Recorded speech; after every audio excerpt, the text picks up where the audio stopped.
So, hallo, herzlich willkommen zurück hier bei Trails to Azure. Wir haben eine kurze Pause vor uns quasi.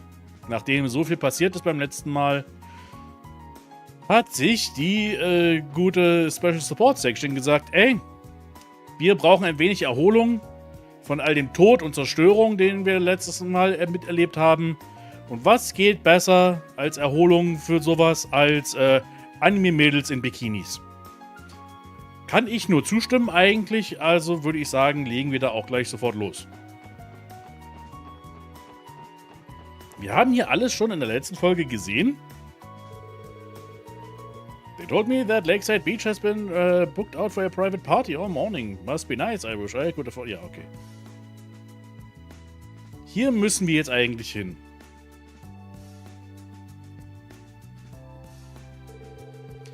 Okay, this is it. The Lakeside Beach Reception Area. We should be able to rent out some swimwear for ourselves at the desk. Man, never in my wildest dreams did I think they'd build a place like this here. Well, what are you waiting for? Let's check in with the receptionist. Ja, wie jeder Shonen gibt es nun mal eine Hot Spring Onsen Beach Szene. Das hat aber nicht nur mit Shonen zu tun, das ist eigentlich so was Allgemeines, glaube ich. Good morning. Welcome to Lakeside Beach. Are you with the party from the Special Support Section? Yeah, that's us. I guess Maribel gave you all the heads up, huh? That's right. Your reservation is until noon today. We have several swimsuits prepared, so choose whichever one you'd like. Don't mind if we do. Alright, let's see what we're working with.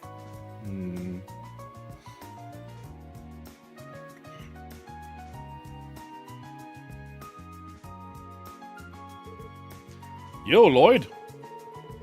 Am I wrong, or is this the greatest perk we've gotten since joining the SSS? I don't know about that. Ich meine, das Auto ist eigentlich auch ziemlich krass. Still, I'll admit, a part of me is looking forward to seeing the girls in their swimsuits. Lloyd! I'm with you there, pal. We're gonna get to see Ilya and Cecile in bikinis. At the same time! Not to mention Risha! Didn't call her up and coming for nothing. Pace yourself. But yeah, I can't deny the women in our lives are pretty attractive. Not just Cecile and Risha, but Ellie is very well endowed in her own right. Ach, du meine Güte, Leute. Ich hätte das niemals von Lloyd gedacht, dass er so reden würde mal. Minke hat Spaß im Hintergrund, sehe ich gerade. Ilya's got that sexy star power with Noelle and Fran are... Well, Noelle and Fran are slender in all the right places. Ich mag diese Unterhaltung nicht. As for Theodot and Soldier, I'm sure they'll both be real winners someday too. Don't make it weird, Randy. Oh, and it just occurred to me, does Tia know how to swim? Selbst wenn wir die Jungs Horny ertragen müssen, haben wir zumindest Minka im Hintergrund, ja. I don't think we asked her. Well, if she ever did, we already know it'd be too far back for her to remember. Ja, ich mag das, solche Unterhaltung mag ich auch nicht. Das gefällt mir nicht. Ich hatte solche Unterhaltungen in meinem Leben auch schon. Mit anderen Jungs, ne? Und das war mir damals schon so ein bisschen unangenehm. Wo ich das besser hinbekommen habe, war nach ein paar Bier oder sowas. Dann habe ich das hingekriegt, aber so war ich immer... mochte ich nie so. I guess we'll just have to keep an eye on her and make sure she's good out there. I can handle that. That girl is blessed to have such loving fathers in the both of you.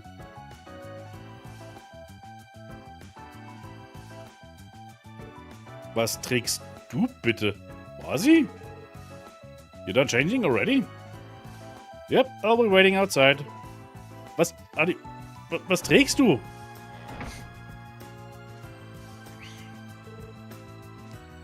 Suspicious? Suspicious? You mean Wazzy? Then again, there's always been something fishy about him since the day we met. Nah, that's not what I mean. What's up with him sneaking off to change while we're busy talking? And did he seriously put on a two-piece unisex swimsuit? What's up with that? Why would his choice of swimwear be suspicious? Are you seriously this dense? Ist der Twist, dass quasi trans ist? Das ist gerade mein Gedanke auch gewesen.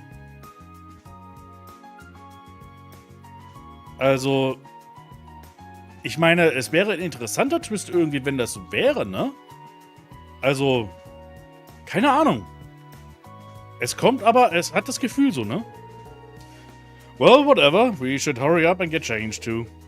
Right, no sense in making him wait.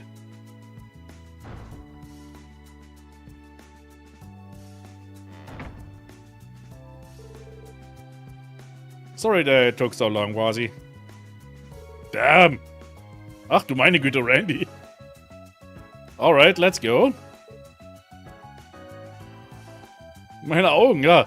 Ich bin gerade beeindruckt von Randy. Ich meine, es war ja schon häufig gesagt, dass er ja, ein Jäger ist und ein Söldner war und sowieso schon ziemlich buff ist, aber dass er so buff ist. What's wrong? Wisst ihr, was ich wirklich glaube, was der Fall ist? Ich glaube nicht, dass der Twist jetzt ist, Wazi ist trans oder so. Ich glaube, Wazi ist einfach eindeutig bisexuell und mag auch Lloyd und Randy. Und er wollte jetzt nicht zugucken, wie die beiden sich umziehen, weil er sonst horny wird. Something on my face? I was just thinking how boring men's swimsuits reveals can be. Still, at least you're both well built, so there's not too much to be disappointed in. Are you for real? When did we ask for your opinion? Haha! All in good fun. Ready to hit the beach? Eigentlich müsste das Geräusch jetzt, dass sie machen, so ein Plapp-Plapp-Geräusch machen, weil sie barfuß sind. Plapp, plapp, plapp, plapp, plapp. Habe ich gehört, in Pragmata macht's das, weil natürlich die Jana barfuß ist die ganze Zeit.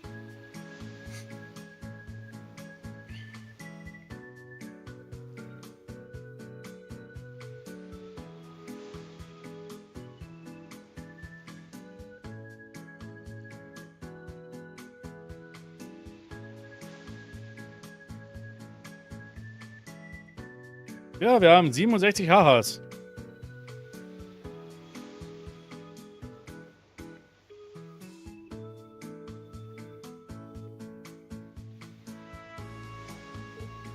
Whoa! This is incredible. This is my first time being at the beach. I never realized how pretty they were. Warst du noch nie an einem Strand? Okay, ich kann mir vorstellen, dass einige Leute in der Welt nicht noch nie einen Strand gesehen haben. Well, natural beaches are only found on ocean coastlines, and rarely does the sand have this milky shade. There's a white sand beach called Whitehaven in the Central East. I'd assume it was imported from there? Costa del Sol wannabe. Würde ich jetzt nicht sagen, weil Costa del Sol ist jetzt nicht die einzige Strandlocation in einem JRPG. Da gibt es andere. Seriously? Did they really go that far? Das passiert. Dass man wirklich Sand importiert, um einen eigenen Strand zu machen, das ist nicht so ungewöhnlich tatsächlich.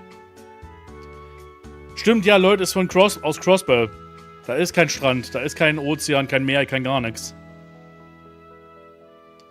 Nicht einfach hier einen ordentlichen Strand zu finden, ja. Aber ich meine, ich bin auch jetzt hier aus Sachsen, ne, Leipzig. Wir haben auch mehrere Seen, einiges an Seen. Die Leipziger Seenlandschaft. Und da gibt es auch einige Strände. Also, das ist jetzt so ungewöhnlich nicht. Haha. Never underestimate how deep the IBC's pockets are. Anyway, should we get everything set up before the girls come down? Oh, yeah. Can't call it much of a beach without the parasols to lie under. Ah, I get you. That's the way it always looks in the magazines. Okay, I say we split up and start getting everything ready. Die hätten es ein bisschen heller und ein bisschen sonniger irgendwie darstellen können, finde ich. Also das hätte noch ein bisschen mehr Sonnenstrahlen oder sowas da reingepasst, so. Dass es noch ein bisschen stärker vom Sand reflektiert und so weiter. Ein bisschen greller könnte es tatsächlich sein. Das haben sie jetzt, muss ich sagen, jetzt haben sie gerade gezeigt. Das Remake von Assassin's Creed, nicht Creed.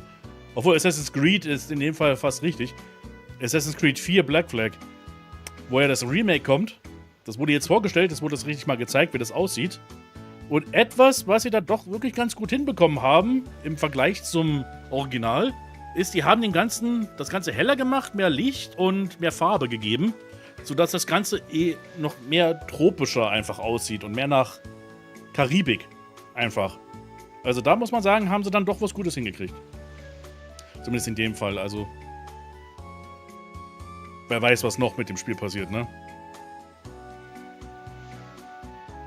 Aber die Charaktere in neuen Black Flag sind weniger verschwitzt und dreckig anscheinend. Es hat Vor- und Nachteile, positive und negative Sachen so, muss man dazu sagen.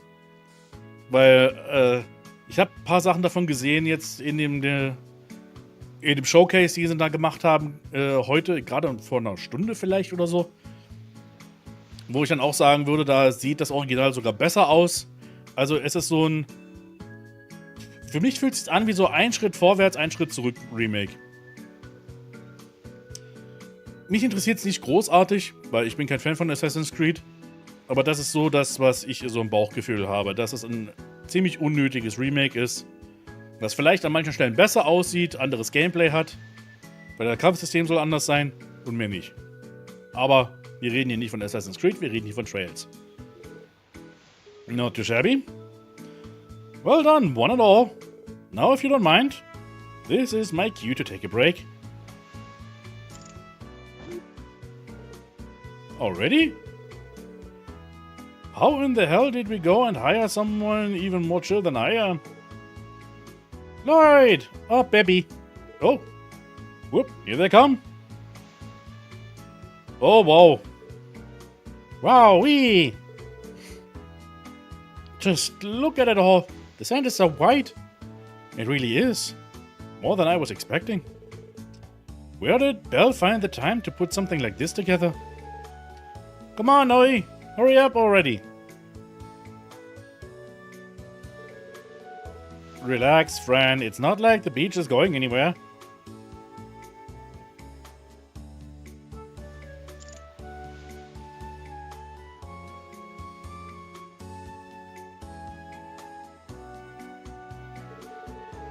Sorry we took so long.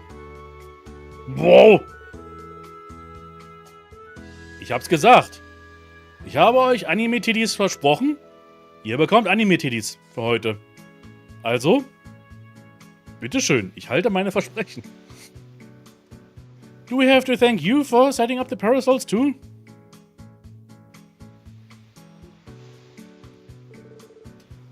That was thoughtful. Come on, Noe, quit hiding the goods and get your stats out there. Whoa, du auch. Hey, don't push me so hard. Hey, not bad. The five of you are absolutely stunning. Oh, you're just saying that. I'm still not entirely comfortable. Hey, Lloyd. Random question. Whose swimsuit do you think looks best? Frag das doch nicht, den armen Jungen. Ach du meine Güte, das ist die schlimmste Frage, die du stellen kannst. What? Jeez, friend, don't tease him like that. What are you so flustered over, Lloyd? You've been slack-jawed since the second they got here.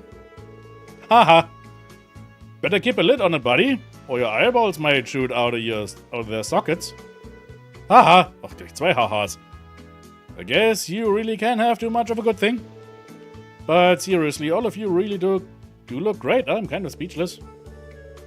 If I didn't know better, I think you just stepped out of a fold-out from a swimsuit magazine or something. Oh, Lloyd.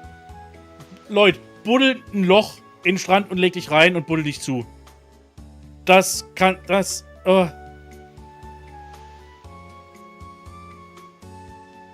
Das wird man dir noch ewig nachsagen. Hehe, thanks. Lloyd. What?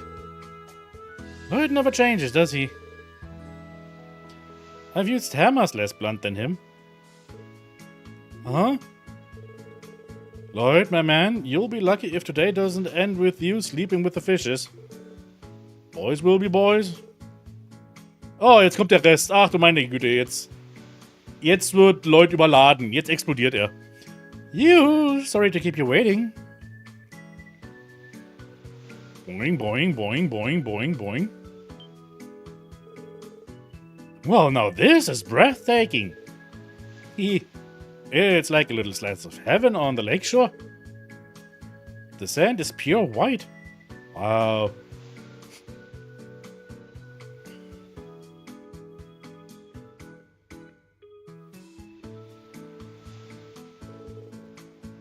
Haha, sorry if we kept you waiting. Ich bin so froh, dass ich keinen Eye-Tracker habe gerade. Boah, Ilya! Though it looks like you already had plenty of other cuties to feast your eyes on. Oh, and you even set up parasols and deck chairs for us. Thank you. Whatever, we could have done that on our own, you know.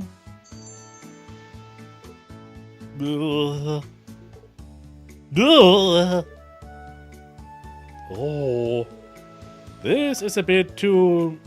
what's the word? Dazzling? No, maybe overwhelming is more like it. The professionals have taken the stage. We never stood a chance. They mean business.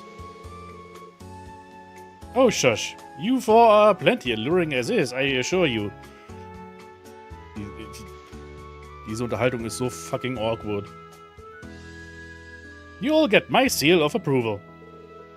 I have to agree. You look absolutely glamorous, Ellie. Though that's no surprise. And I could just eat here and you both up. I don't even have even a quarter as much glamour as you, sis here. Really? Ilya ist wirklich ein bisschen viel. Also ist ein Stück weit... Warte mal, ich muss gerade mal noch gucken hier bei mir, ganz fix. Dauert nicht lange. Weil beim letzten Mal war bei mir bei meinem Überprüfstream was abgeschmiert. Well, the beach gets my vote as the real beauty here. Yeah, I guess it's not half bad. Hey, how long are you guys going to just stand there all bug-eyed? Huh? Whoa, Nelly. Any more of that and my soul would have just leapt out of my body. Men are so simple. Das stimmt nicht ganz, aber das ist hier... Ich meine Realität, aber hier ist es was anderes. Only when compared to the complexity, that is the female mind. Stimmt auch nicht ganz. The competition's so much stiffer than I was expecting.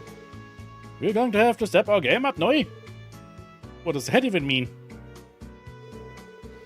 After a few warm-up exercises, the gang split into groups to have their beach time fun. Lloyd, together with Risha, went into the water to give Kia and Sully swimming lessons.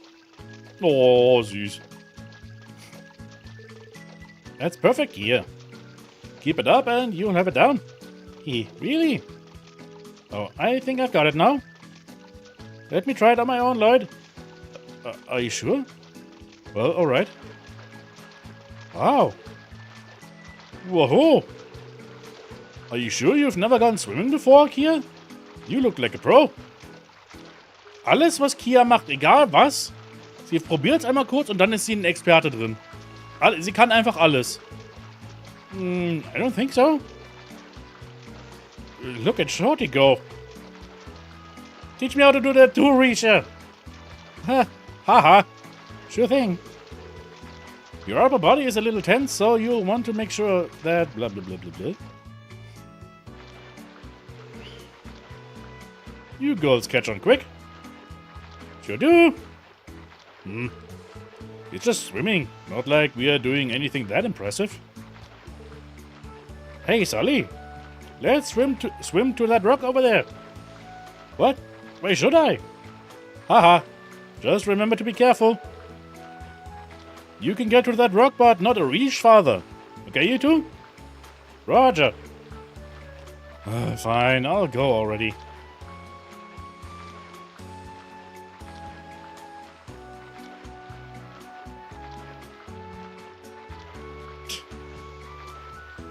Aber doch irgendwie knuffig. Do you think they're going to be alright? They should. It's fairly shallow around here, so I'm sure a little ways out won't hurt. Pia truly is amazing, you know. She surprises me every time. I mean, she took to the water in no time at all. It's really impressive. Yeah, but I get the feeling she's done this before. It was probably all muscle memory for her. Sully learned the ropes pretty fast herself, though. Didn't she say she's never gone swimming before today?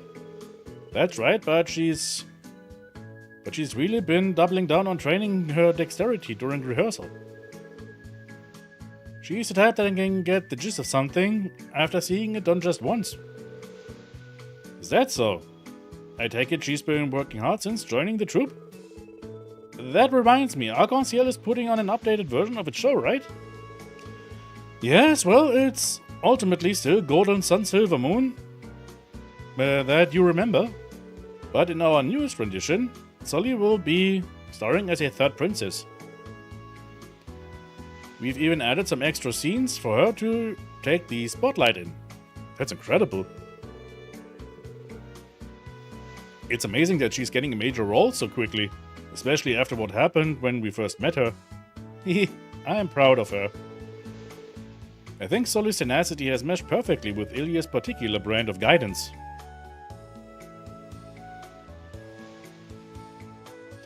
Das Theaterstück mit extra Szene, damit es besser in dem Sequel passt, ja, so ungefähr, ne? Perhaps better than I have. Huh?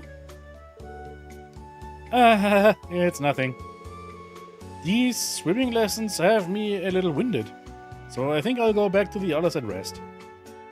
Feel free, you earned it. We still have plenty of time left at the beach, so let's enjoy it while we can. Of course!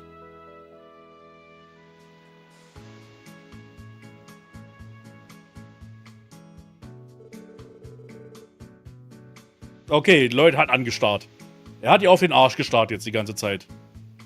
She may be a bit on the short side, but she more than makes up for it in... Wait, what am I thinking? Snap out of it. Snap out of it. There is still a lot of time left until noon. Maybe I'll go check in with the others.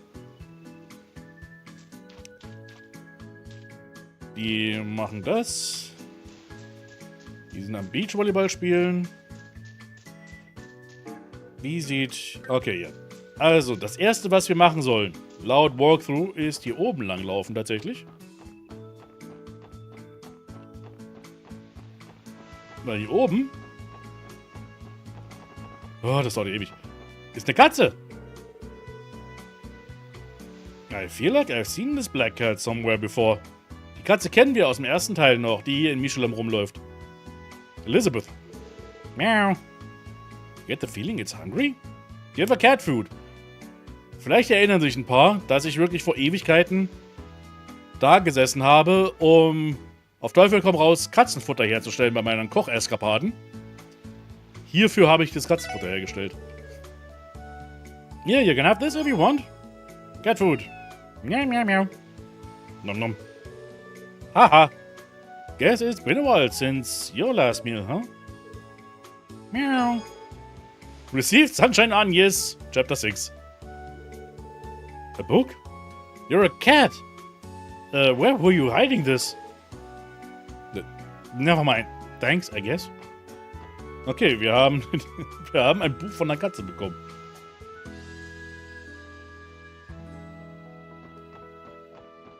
Okay, und jetzt haben wir mehrere Aktivitäten, die wir machen können. Wir brauchen dringend eine neue Krise, um die ganzen Hahas zurückzuhalten, ja. Es ist teilweise ein bisschen überwältigend, ne? Super.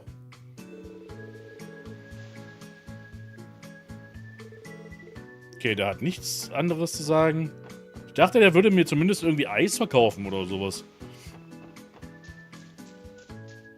So, das erste, was wir machen können, ist jemand mit Sonnencreme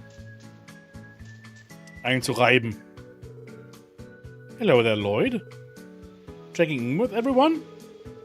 Something like that. You guys are getting some good sunbathing in, I take it? I don't think I've seen you or Ellie go into the water yet, though. Are you at least having fun? We are. Simply relaxing here is plenty enjoyable. And I relish the opportunity to catch up with Ellie and Risha. Du kennst auch Risha?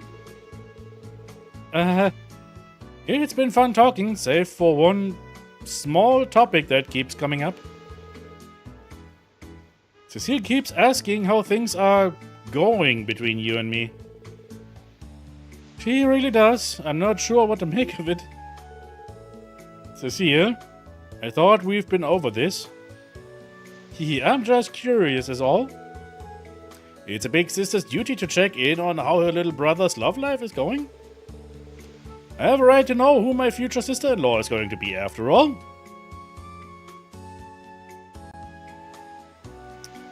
Aber nicht mit Ilya, kann verstehen warum. Die mussten sie nicht. Ja, die haben schon genug Catching Up gemacht, glaube ich. No, you do not. Conversation over. She isn't that different from Ilya. They are childhood best friends, I suppose. Oh, I know, Lloyd. Why don't you join us for some sunbathing? There's an empty chair for you to sit in on our girl talk. I don't really think I'd have much to offer on that front. Plus, I feel kind of embarrassed butting in. So, sorry, but I think I'll pass. Oh, really? That's too bad. There's nothing to be embarrassed about between friends. Ellie's right. I wouldn't have minded catching up with you as well. Haha. I'm flattered, I am, but I really shouldn't... in that case... We'll let you go, but only if you agree to put sunscreen on each of us. What? What are you thinking, Cecile? I'm not sure about this. Haha, what's so wrong with that? I don't have any problems with it.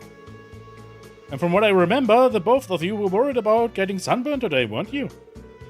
Besides, Ellie, it's like you just said, there's nothing to be embarrassed about between friends. I know, but... Oh, fine. I'm a woman of my word. Just be civil about it, Lloyd. Ellie? Look, everyone else is too busy playing. You're the only one who's free.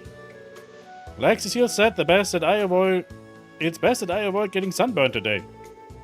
If I had to choose, I'd rather have you help than someone like Randy.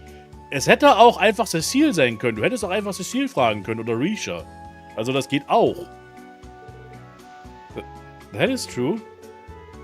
I put some sunscreen on Ilya back at the hotel, but... anyway, I wouldn't mind so much if it were you, Lloyd. I know we can trust you. Oh, was sind denn diese Dialoge gerade? You too, Risha? Now do you get it, Lloyd? These lovely ladies in their skin need...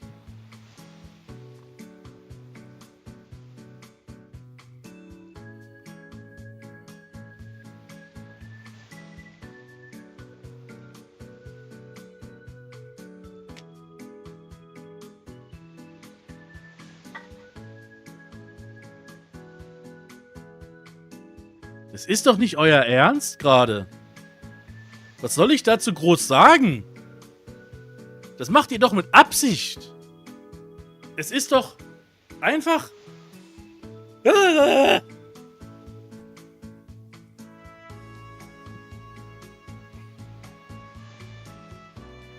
Also, bin ich jetzt hier irgendwie in einer Hentai-Visual Novel gelandet oder was ist hier los?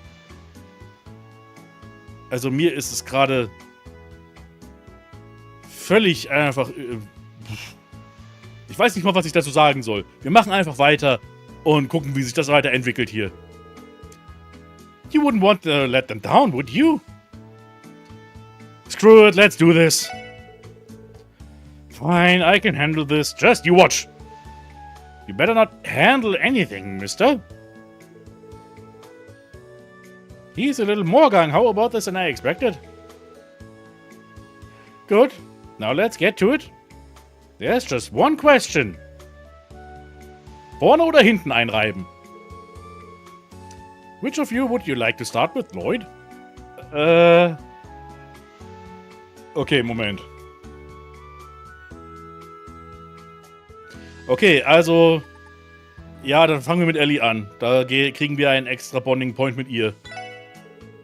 Okay, I guess I'll start with Ellie. Me? Fine, but watch your hands, okay? Right, I'll be careful. Whoa! Here goes nothing. Pat. Ah! Sorry, are you okay? I'm fine. I was just surprised at how cold it is. You can keep going? Gott, Okay, back to it. Okay. This is more stressful than I could have imagined. This would be easier if you weren't so pretty, Ellie. With your fair skin and that glistening pearl gray hair. Hey, why are you getting quiet all of a sudden? You had better not be thinking anything untoward right now. Doch, genau das tut er gerade. Genau, das ist exakt das, was er gerade tut. I would never. If I'm not careful, today is going to end with Maribel dropping me in the middle of the lake herself. Come on, Lloyd Bannings. You can do this, just empty your mind. Lloyd, your face is starting to look like the Jesus statue on East Street. Don't forget that after you're done rubbing Ellie down, you have to do me and reach it to...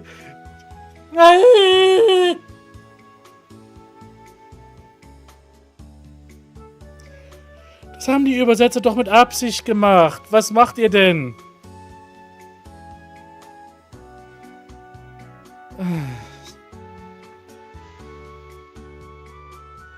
Denkt doch auch an mich, ich muss das vorlesen. Alle drei sind fertig. Alle von oben bis unten mit einer weißen Flüssigkeit bedeckt. Wunderbar. I still can't believe that just happened. Talk about a view. Oh, thank you, Lloyd. That was just what we needed. I might just drift away into dreamland at this rate. I'm not sure it's a good idea to fall asleep with your top on tight, Cecile. You should probably try to be a little more mindful of your surroundings. Oh, but I'm so comfortable. So, how about I bring a few cold drinks to perk you all up? You'd do that? It's the least I could do. If anyone here has been dreaming, it's been me for the last several minutes. Oh boy, I'm going to have to answer to ADUs for this someday. Lloyd? Don't worry about it, it's nothing. So how do a few Virgin Cocktails sound? Ich glaube, deine Hände sind keine Virgins mehr dann in dem Fall. That would be lovely. But don't feel like you have to hurry. You can take your time and have fun with the others if you want. Thanks. I might just do that. See you all soon. Lloyd braucht eine kalte Dusche, ja, aber übel. Ach du meine Güte. Bloß weg hier. Bevor sich ein Zelt bildet in seiner Badehose.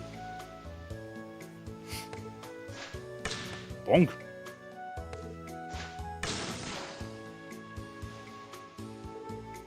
And game. Damn, we got creamed. Nee, das wurden die Mädels gerade. Die drei da am ja. I couldn't even see the ball. You contorted your entire body to deliver that spike. Is there anything Ilya Platier doesn't excel at? Why, thank you. That was amazing. Oh, hey there, little guy. Were you watching? How do you like my killer Coup de Gracie? Nur damit ihr wisst, ich weiß, dass es Coup de Gras heißt. It was seriously impressive. Freaking terrifying, more like. That thing was practically a missile. And did you see her dig in my spike? Takes a pro to pull off something like that. She has Wazi's excellent assist to thank for that. He set Ilya up perfectly. Meh. An amateur like me can only hope for so many lucky breaks. You two made a far more cohesive team. From the little bit that I saw, you guys looked like you were playing at a high level. You might even be good enough to go competitive. Maybe take home a tournament or two. Not a bad idea. I don't know if it'd be all that easy, but who knows? We could actually stand a shot. Say, why don't you join us for the next game? It'll be fun. Play beach volleyball. Alright, I'll bite. I just hope I don't spoil the fun or anything. I mean, I'm kind of a total rookie. I don't even know all the rules. Well, on the fundamental rule, it's pretty much the same as regular volleyball. The main difference is that it's 2-on-2. Oh, and that it's played on sand, obviously. Typically, the first team to 21 points wins the set. But seeing as this is all just fun and games, what do you say to a friendly first to 12 exhibition? Oh, alright. Sounds good to me. Okay, that's enough of the nitty-gritty. What do you say we decide on the teams? With Lloyd joining, that leaves one person over to be the ref. Ah, my bad. I forgot me joining would throw the balance off. Ah, don't worry about it. You're the guest of honor, little guy. Was ihn auch noch little guy nennt, ne? We'll let you pick who you want to partner up with. Alright, then let's see. Randy. Komm. Wir hatten zu viel Spaß jetzt mit den Mädels. Machen wir jetzt mal sehr viel Spaß mit den Boys hier. You and me, Randy. Let's do it. No problemo. I got your back. Now we just have to decide the other team, and whoever's left will be the referee. How about rock, paper, scissors? Loser referees. Sounds fair? It's fine with me. Hit me with your best shot. Ilya is the referee. Okay. With that, the match was set. Lloyd and Randy versus Wazi and Noel. Then... Plop.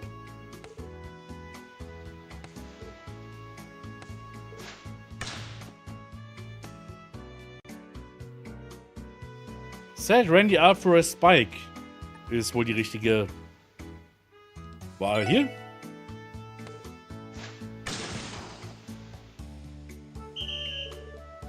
Nice one, Randy. Phew, well played. It's hard for us to play defensive against two towering giants like you. Towering giants. Also bei Randy kann ich verstehen, was er damit meint, aber bei Lloyd eher weniger. Nice assist, Lloyd. Didn't know that detective sense of yours had a sports mode. Haha. All I did was pass you the shot. Alright, let's press the advantage. Game set, my favorite little guy, and Randy take this one, 12-8. Alright, we won! Ha! Good game, guys. That wasn't too bad. Oh, not fair. You three hogged all the fun for yourselves out there. Huh? How can you expect me to watch a game that close and not feel like I'm missing out? Let's go another 12 points. I'll swap in. Okay, I guess we have to rearrange the teams then. Alright, let's do it. Who do you want to team up with this time, Lloyd? Let me think. Machen wir mit Ilya. Wir spielen mal mit Ilya. Von mir aus. In that case, I'll team up with Ilya. I hope that's okay. More than okay. I'd be delighted. Another round of rock, paper, scissors resulted in Wazi refereeing the second game. With that, the next match was set. Bonk. Plop. Blub. Blub. Boink.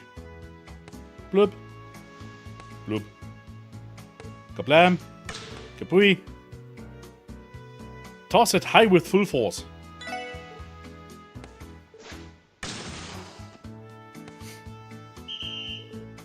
Yeah, well done. Man, partnering with Ilya ain't fair. She's got a body most athletes would kill for. I never had the chance of blocking her from all the way up there. All too easy. That was a nice setup, little guy. Good job. Thanks. I had a feeling you'd be able to handle it with your vertical. Good assumption.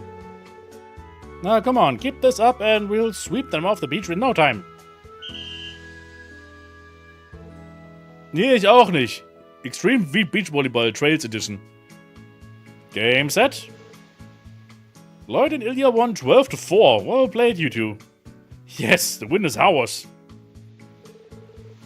Oh, no, that was a blast and a half. It was a nice twist. Shuffling up the teams once you came over, little guy. I had a lot of fun too. It was tough playing 2 games in a row, though. Yeah, maybe.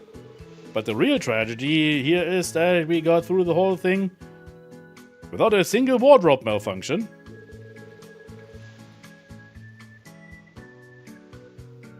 Randy, bitte.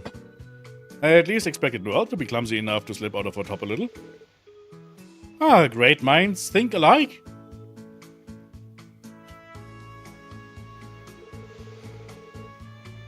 She was getting pretty carried away. I doubt she would have even noticed. Randy, was he? I'm not that much of a klutz. Jeez. Can't help but notice that Ilya wanted it just as much. Oh, is anyone else feeling thirsty right about now? I could buy us all something nice and cold at the stand if you want. That's my favorite little guy, so considerate. Let me see. You know, I heard they've got some special new beverage that's exclusive to Michelin. Oh yeah, I remember people talking about that too. Jeder hier ist thirsty, ja, Lloyd mit einbezogen. It's a soft drink called Bell Cola. Supposedly, it's refreshing and bubbly like you wouldn't believe. I guess we'll just have to be the judge of that ourselves. Alright, 4 Bell Colas it is. Yes, please. Oh, but don't feel like you need to rush. You can visit with the others first. Ja, also ich merke schon, was wir machen müssen. Wir müssen eigentlich mit allen reden quasi, das machen. Und dann können wir zurückkommen und alle kriegen Getränke und dann ist der Tag eigentlich so ziemlich vorbei. Sure thing, I'll bring them by for everyone later. Okay. Die sind hier fertig. Hier. Was macht ihr denn hier? Pack, pack, pack. Pat, pat, pat. They're really getting into this. Oh, hello, Lloyd. Is everything okay? Aha. Sorry about that. Didn't mean to interrupt. I was just wondering what you two were up to. Oh, it's nothing special. We're just making sandcastles together is all. Think of it as arts and crafts, but with sand. Die Arts and Crafts machen hier sehr viel Schaden. Und können einen impeden. That being said, it isn't going as planned. Everything we make collapses like ancient Cimmeria. I can see why that would be frustrating. Frustrating. Say, Lloyd, you're here. We're here. Want to help us out a little? Huh? Me? We may be able to make some more meaningful progress with your assistance. Let's build a sandcastle. Sure, I'm down. If you two think I can help, then I'll do what I can. Thanks, Lloyd. I knew we could count on you.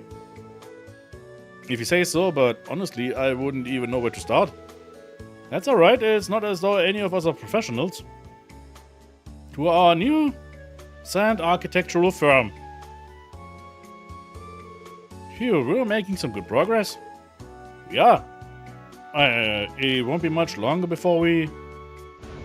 Blub. Wolf. This is harder than I anticipated. Maybe the problem's that the sand isn't strong enough? Strong? What do you mean? We've already been mixing it with water in our buckets to help with the foundation. Sure, but it dries out while you're building the rest of it, right? I think it'd be better to add water as you go along, too. You make a valid argument. We can try that. How much water should we be adding each time? Let me think. Just a little. Just a little, I'd say. All you need is enough to keep the sand moist. If you add too much, the sand will lose its structure and turn to mush. Oh, duh. That makes sense. Why didn't I realize it sooner? Thank you for your suggestion, Lloyd. Let's try it and see how it goes. Construction is almost complete. Yep, and it's all thanks to Lloyd and his genius advice.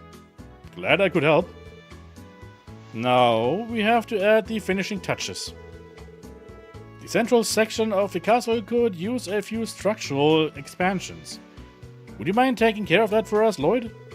Yeah, sure, just leave it to me. We're counting on you, Lloyd. It's up to you to make our masterpiece sparkle. Die nehmen das sehr ernst. Wann gibt es einen schonen Manga übers Sandbogenbauen? Gibt ja alles irgendwie einen schonen Manga, also warum nicht für das?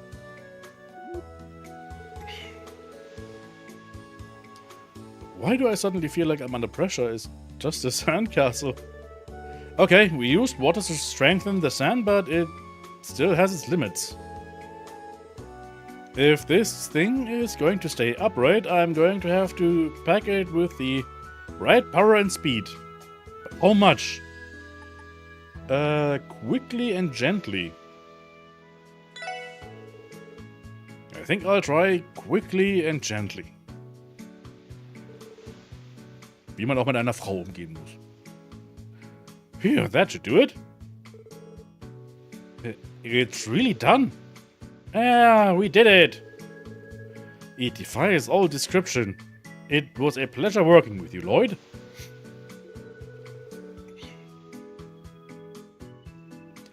Don't mention it. You two did most of the heavy lifting. Nuh-uh. We'd have never finished it if you hadn't come along, Lloyd. Thanks for helping us, really. Thank you for your support as well, Zeit. The sand and water you helped gather for us was invaluable. Woof. Thank you for lending a paw, Zeit. By the way, did you settle on a name for the castle? Name? Well, you did go through a lot of trouble to build this thing. I think it's only right to give it a name, to remember it by. Ich schaue nach einem Manga über Sandbogenbauen und bekomme stattdessen nur einen Yaoi-Manga namens Sandcastle. Denke nicht, dass Sandbogen im Mittelpunkt stehen. Weißt du's? Ja, Fran sieht wirklich sehr jung aus eigentlich, ne? Ich weiß gar nicht, wie alt sie eigentlich ist. Warte mal, das würde mich jetzt auch tatsächlich mal interessieren, eigentlich.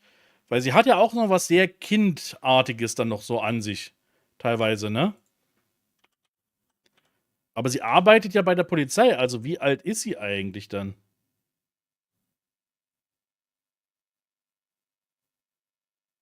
Wird gar nicht gesagt, wie alt sie ist. Ach doch, hier, Geburtsjahr 1187. Und wir sind hier in 1204. Also ist sie 17 auch. Also sie ist trotzdem noch recht jung. Weiterhin.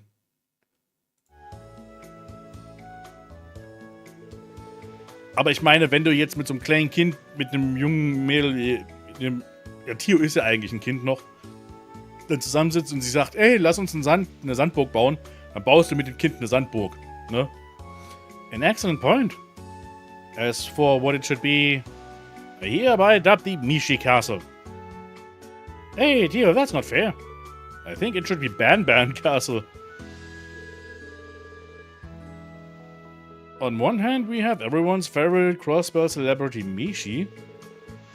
And on the other, we have Ban, Fran's beloved stuffed bear. Haha. I kind of like them both. A castle can only have one name, however. You, Lloyd, are going to have to break this tie. Which is better? Good idea. You decide, Lloyd. Give it to us straight. I'm gonna give it to you gay. How about that? And may the best name win. No sore losers allowed. Way to put me on the spot. This is a big responsibility. Alright, if you say so. Ja, ich sag Mishi Castle, das passt besser. Und Ban erinnert mich zu sehr an Garden of Ban und daran will sich keiner erinnern. Well, it is a trip to Michelin. So I think it's only fitting we go with Mishi Castle. I mean, I guess that makes sense. Oh well, fair's fair. I'll let you have this one, Tio. Thank you, friend. Haha. I'm glad we could settle that peacefully. Oh, that's right. You two have been working on this for a while, haven't you? Are you thirsty? I can bring some drinks by later. Anything you want? Let me think. It may not be a beverage, technically speaking, but may I order a shaved ice from the concession stand? Oh, that sounds perfect. Can you get one for me too, Lloyd? No problem. How about you, side? Want a hot dog? Woof. He would like the hot dog. There's no need to rush, however, we can wait a little while longer. Want to check in with the others first? You don't have to hold back on our account. Alright, I'll see you two later. So, aber wo ist jetzt eigentlich mit den beiden Babys? Da sind die beiden. Wow, yours is so pretty, Sully. It's not that big a deal. This rock is kind of weird, though. Never seen anything like it. Hey, you guys done swimming, huh? What have you been up to? Oh, Lord, take a look at this. Isn't it pretty? Wow, it's a pure white and perfectly round. It's almost like a jewel. Where did you find this? Short stuff here. Picked it up earlier while we were swimming. I figured there had to be more, so we've been scouring the beach for them. The lifeguard over there said they're called white stones. I think the sand on this beach was brought in from a foreign country. Which means those stones probably came along with them. There might even be a few big ones buried around here. Really? Ooh. We should all go looking for more white stones. And whoever brings the biggest one wins. Sounds like a challenge. You're joining in too, right? Klar.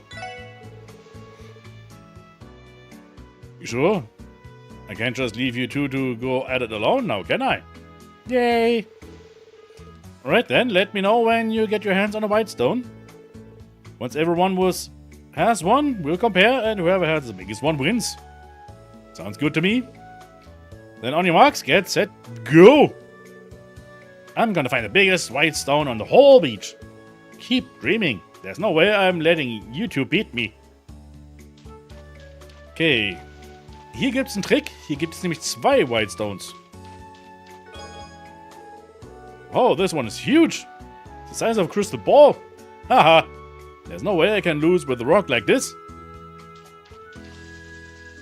Und hier haben wir gleich 2 ganz riesengroße White Stones. What are you up to, Lloyd?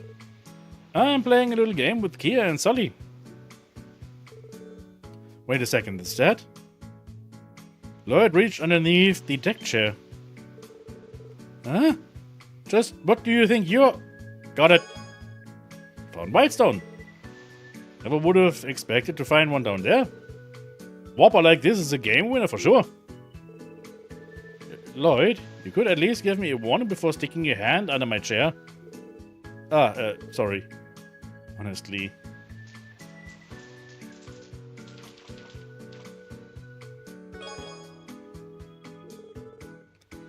Here's one, but it's kind of puny. I should probably keep on. Nah, ich brauch nicht weiter.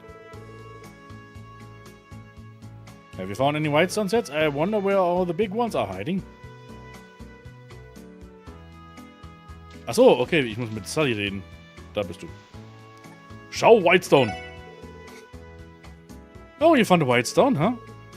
Ready to compare sizes with ours then? Challenge the girls! You bet I am. Let's do this. Wow, someone's confident. I'll go call short stuff over. Just don't cry when you come in last. That's up. Okay, let's compare sizes. On the count of 3, hold out the biggest stone you managed to find. You got it. Ready to roll? Hier goes nothing. 1, 2, 3. Wow, Lloyd's Whitestone is enormous. Where did you even find one that huge? Dang it, mine doesn't even come close. Huh. Sounds like somebody's admitting defeat. Whatever. Nice job being a tryhard over some kiddie game. Meine Güte, Solly. I wish I had a comeback for that. I still can't believe how big and pretty yours is. I was hoping to find one like that too. Yeah, it kinda makes me want to keep looking. Well, in that case, how about I just give you guys these 2 Whitestone as presents? Really? Are you sure? Hold up, did you just say you had 2? Yeah, I found another one about the same size. What do you think? You can keep them as mementos for our beach trip today.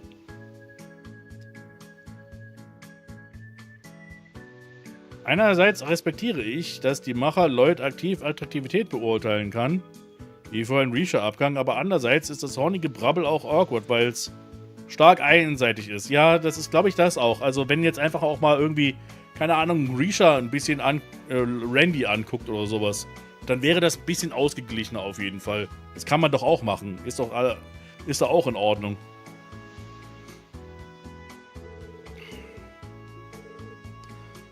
Thanks, I guess. Yeah, I'll treasure it forever. Anyway, now that that's over, Kia, Sully, did you two want a snack or something to cool you down? Huh. You're gonna go get some for us, Lloyd? Yeah, you two have been playing in the water for a while now. You must be getting tired, right? If there's anything you want to eat or drink, just let me know. That's nice of you, I guess. Well... Can I have some ice cream from the stall? Just ice cream? Sure, I can do that. Then I'll have some too. We're gonna keep playing for a bit, so don't feel like you have to bring it right away. Gotcha. Okay, I'll see the 2 of you later. Und ja, jetzt habe ich von allem alles gesehen. Also wir haben alles gesehen. Gerade von den Mädels da oben haben wir vieles gesehen. It's great to see everyone having such a good time. I'll bet they're feeling a lot more relaxed. Come to think of it, I'm starting to get a little parched myself. I did promise that I'd treat all of them to drinks and snacks. Might as well do that now. The snack stall is just upstairs. I think I'll go scope it out. Was hast denn du zu sagen? Reden über Volleyball. Okay.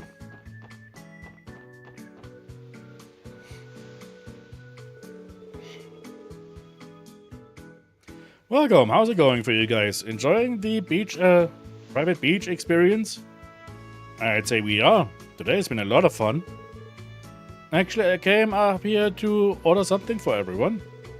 Sure thing, we're all set up, so just let me know what I can get for you. Okay, also wir können wirklich... Ja, der heißt Tupper. Hatte ich ja eben noch erwähnt, als ich den angesprochen habe. Dass ich dachte, dass man hier was bei ihm kaufen kann, konnte man aber nicht, aber jetzt, das konnte man nur nicht, weil es storyrelevant ist. Alright. Wait, I just realized I left my wallet back at the locker room. Oh, you don't have to worry about that. It's on the house. Miss Maribel already covered the expenses with the reservation. She said to serve you anything you want. She did? Ja, vom Tupper die Waren gingen wir jetzt, ja, auf jeden Fall. Well, Maribel's nothing if not terrifyingly thorough. I don't know how I'll ever repay her. Haha. I'm sure a word or 2 of this will do the trick just fine. Wartet mal, ich muss mal gerade... Draußen habe ich was Lautes gehört. Ich will mal gerade was nachschauen. Bin gleich wieder da.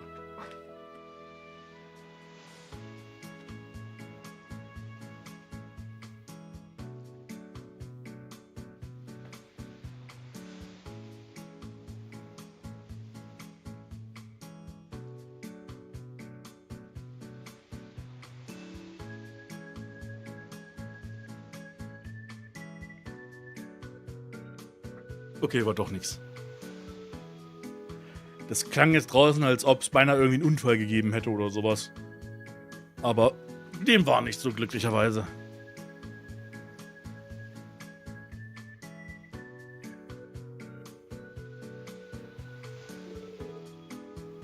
So, what can I get for you folks?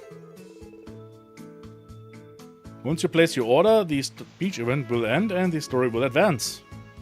Order! Ja, wir haben ja schon alles. Alright, let me see.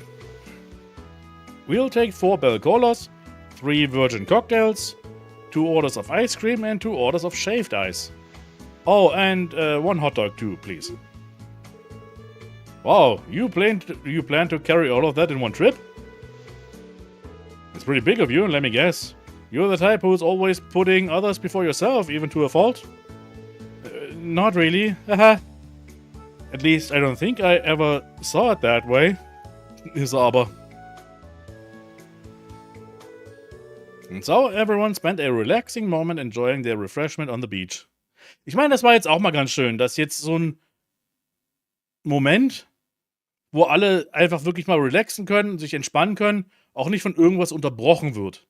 Das passiert ja so häufig und andauernd in solchen Spielen, dass man dann so einen Moment hat, in Costa del Sol, in Final Fantasy VII Rebirth haben wir das ja gemerkt, wo dann auf einmal die eigentlich am Strand waren und sich einfach ausruhen wollten und so einfach mal ein bisschen abhängen wollten.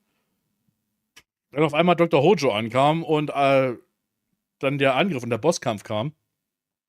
Das hier war jetzt wirklich einfach nur ein Moment, wir entspannen uns einfach eine Runde und haben Spaß. Und das alles. Interessant, wie Cola nicht unter Copyright steht und man es überall benutzen darf. Ja, also ich meine... Was ist denn hier gerade passiert? Du kommst weg, mein Lieber. Blub, verziehe dich. Ja, Cola ist halt nur der Name des... Ja, der Begriff einfach, ne? Eigentlich interessant, warum Cola nicht gecopyrightet wurde. Stimmt eigentlich. Coca-Cola hat Copyright natürlich, aber Cola an sich nicht. Ist aber auch ganz gut so, finde ich. Ja, aber was wollte ich sagen? Ja, es ist einfach schön zu sehen, dass hier wirklich einfach mal die Charaktere wirklich sich einfach mal ausruhen konnten. Das fehlt mir immer mal so ein bisschen, das zu sehen. Dass die Leute auch so ein bisschen mal so ein Downtime hatten. Erinnert mich an Turniere in Shonen, wie sie in der Regel immer unterbrochen werden. Mit Ausnahme ausschließlich My Hero Academia. Stimmt, ja, My Hero Academia, das war erfrischend da auch, muss ich sagen. Dass das einfach ein Tournament war, das von Anfang bis Ende einfach durchgelaufen ist, ohne dass jetzt irgendjemand dazwischen kam und irgendwas passiert ist. Das ist einfach so, man ist es so gewohnt, dass Leute ankommen und das unterbrechen und dann einfach mal, dass es normal läuft. Ist halt immer schön. Und hier ist es eben auch so. Afterward, Lloyd and the others split a watermelon to snack on together. Then they savored lunchboxes that were delivered by the hotel as the excitement for the afternoon started to build. Man, that was a blast! Gotta say though, I am pooped after all that playing. My only regret is that Cecile and Risha never joined us on the court for a game. Ich glaube, ich kann mir schon vorstellen, warum dich das stört, warum du das schade findest. Why them specific... Wait, Randy? I ain't saying nothing. You wanna share with the class what you were dreaming about just now? As if you'd need to. I can't believe you actually got to put sunscreen on Cecile, Mademoiselle and Risha. Stop holding out. How was it? Stressig. Ich kann mir vorstellen, als Risha und Cecile nicht ihre Rücken ruinieren wollen. Oder Kleidungsmalöre erlauben. Das könnte auch wehtun dann irgendwann, ne, mittlerweile. But it was definitely an experience I'm not going to forget anytime soon. What? Lloyd, you lucky son of a bitch. Leave some of the rest of us. Wait, I give. Spill it, Lloyd. You can only pick one. So who was it? Which one of them had your eyes on the string? Männliche Kinship, ja, das ist jetzt wirklich ein bisschen so großer Bruder-mäßig, ne?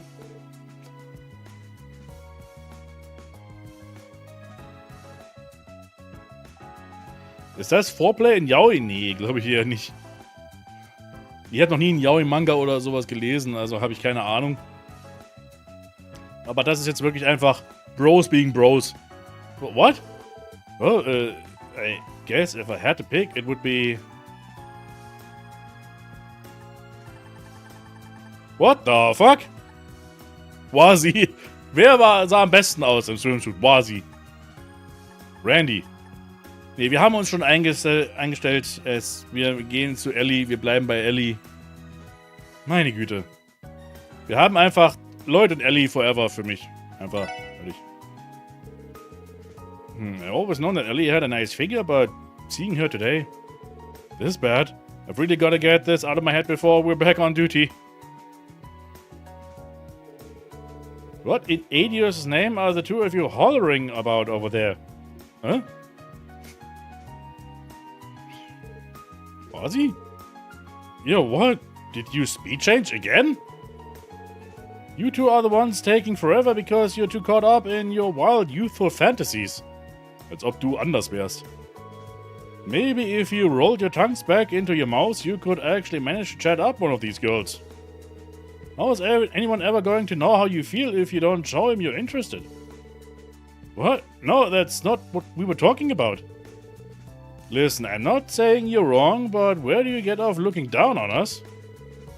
Because unlike you two, I have more admirers than I know what to do with. Well, whatever, I'm going back up the hotel room. I'd like the chance to rest a little before heading to the theme park. Adieu.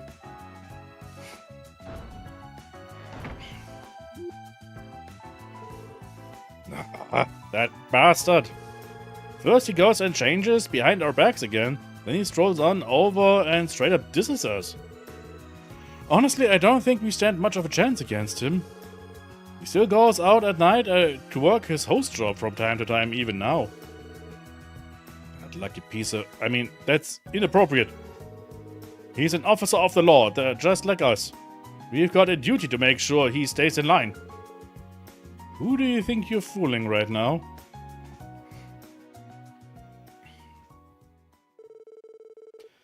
Lloyd and the others then returned to the hotel for a quick rest. It was decided that the group would gather in front of the theme park once everyone finished their shopping downstairs. Excuse me, boys. Do you have a moment? Hey, Ellie. What's up? Heading out already? Ilya and the others invited me to go shopping with them before we make our way to the park, but that aside... Kia wouldn't happen to have stopped by just now, would she? Kia? Is something up with Kido? Well, she told us she was going to your room, but evidently that never happened. Where could she have gone? We haven't seen her either. Maybe she's playing with Teotot inside? That could be it. Sorry to interrupt, I'll keep searching for her. Wait a second, Ellie. You said Ilya and the others are waiting for you downstairs, right? Go on ahead. I can take over looking for Kia. Are you sure? Yeah, I haven't been carrying after her as much as you girls lately. So just leave this one to me. I'll find her and meet the rest of you at the park.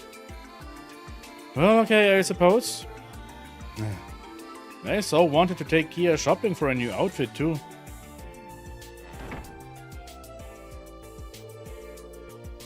Haha, that's Kido for you, always the center of attention. So, should we get to looking? You don't need to put yourself out, Randy. I can handle this on my own. Besides, you said you wanted to do some shopping yourself, didn't you? Sure? Sure you don't mind? Well, alright then, I'm going to the jewelry store. Give me a holler if you need a hand. Will do.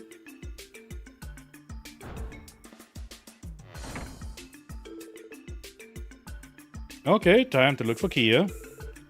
I can't say for sure whether or not she's left the hotel. If I don't find her here, I'll have to look around the rest of Michelin. Okay, main lobby area. Downstairs.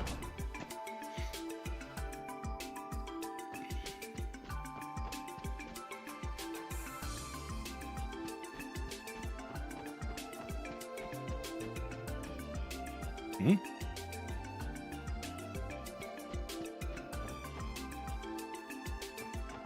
Ach, hier, die Main Lobby. Diese Main Lobby ist gemeint. Ich muss mit ihr reden. That little girl just seemed so downhearted. I do hope she is going to be alright. Little girl? Could it be... Excuse me, that little girl you saw, did she happen to have green hair? Why, yes, she did. Are you her guardian, perhaps? That's right. You know how it is. Take your eyes off of them for a second and they disappear. Do you mind telling me where she went? Not at all. She passed by on her way to the villas just a few minutes ago. I should tell you, though, she seemed quite distraught over something. The way she was plodding along. She did? What could be causing Kia to act this way?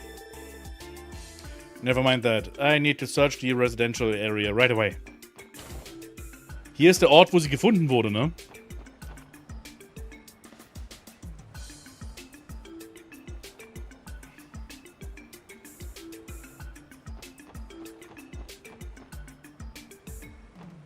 Ja, ich würde nämlich auch denken, dass sie hier oben irgendwo ist. Da ist sie tatsächlich, ja.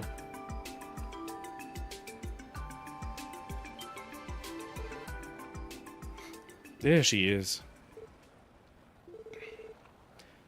Hey, Kia, what are you doing here? Lloyd?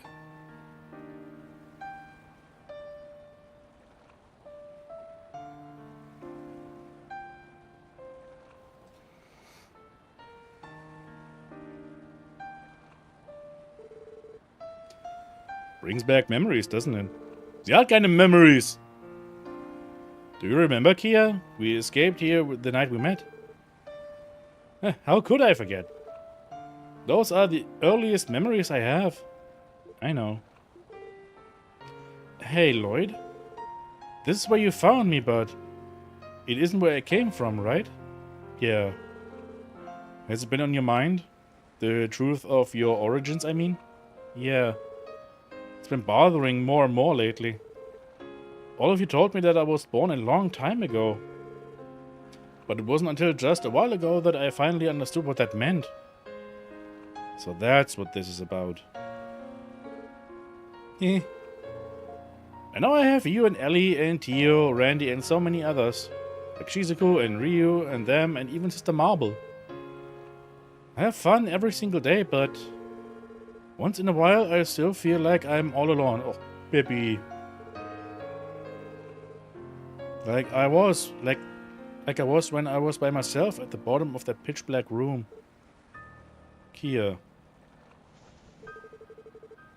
Sorry, I'm really sorry. I didn't want to bother you with any of this. Nee, das ist doch gut, dass du das sagst. Ist genau richtig.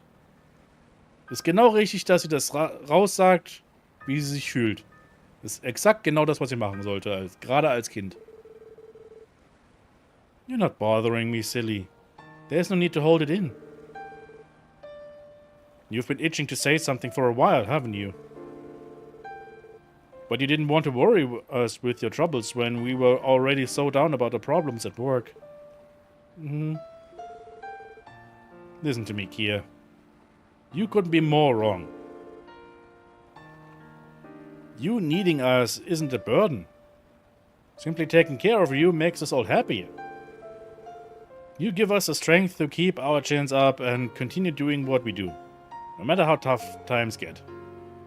So don't hold these things in. Danke, Lloyd. I can promise that, at the very least, I will always be here for you, Kia.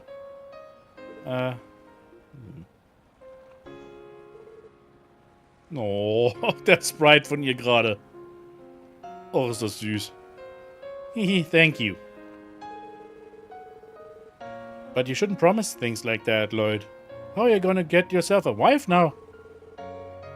Don't you know people with kids have a harder time finding dates? Back up a second.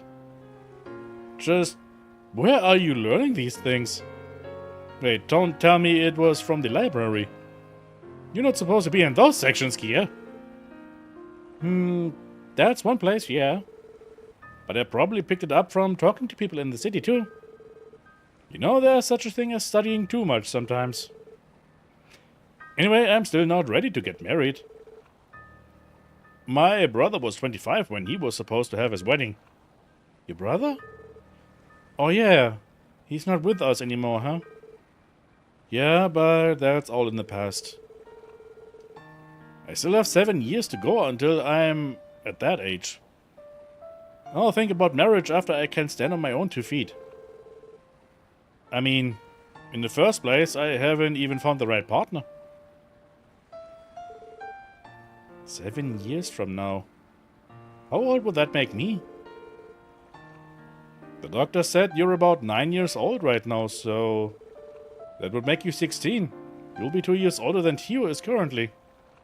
Is that old enough to get married? 9! What? No matter how you slice it, 16 is way too young for anyone to be thinking about marriage. I mean, technically the legal age is 16, if you have the consent of a guardian.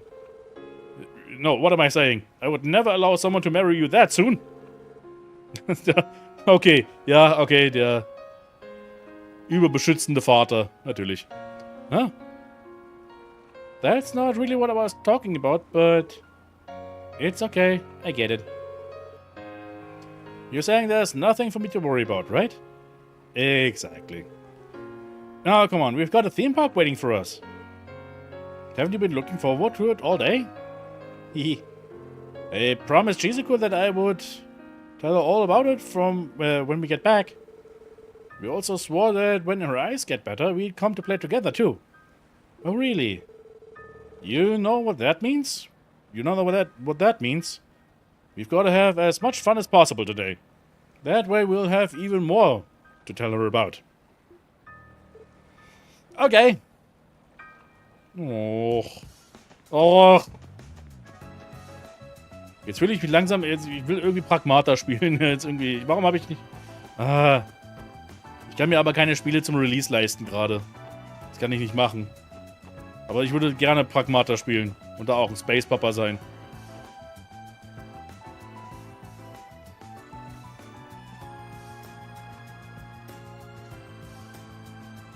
In der Port Area kann man mit Risha noch reden. Mal so eine Frage eigentlich. Ich weiß nicht, ob man das jetzt irgendwie nachgucken kann, aber es gibt ja dieses Phänomen bei Frauen, gerade, dass sie sogenanntes Babyfieber bekommen. Dass sie einfach unbedingt ein Kind haben wollen. Können das Männer auch haben?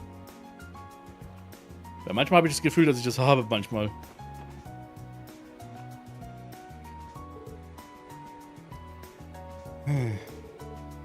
Hey, Risha, I was wondering where you were. Oh, Lloyd, Kia, I didn't notice you there. What's got you so down, Risha?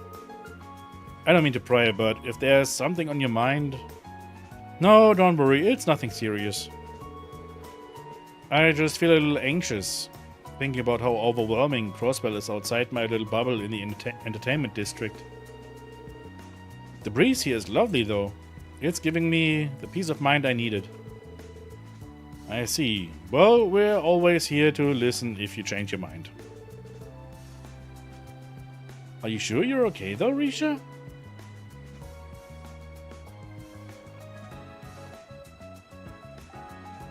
Na, Pragmata, wo Isaac aus Dead Space sich um eine blonde Kia kümmert, ja, so ein bisschen. I am, but thank you for asking. If you excuse me, I should probably go meet up with Ilya and the others. Don't worry, I won't wander off again. See you both at the theme park later. Yeah, okay. Okay, irgendwas ist mit Risha, aber wir können uns natürlich vorstellen, was los ist mit ihr. Es ist ein bisschen komisch, dass wir schon so früh erfahren haben, dass Risha Yin ist, ne? Das hätte sie, glaube ich, nicht machen sollen. What's the matter, Lloyd? It's nothing. We should be going too, Kia. Ich glaube, diese Szene das war, glaube ich, ein Fehler. In Trails from Zero, wo wir dann gesehen haben, wer Yin ist. dass Rishayin ist. Das hätte man, glaube ich, sich für später aufheben können.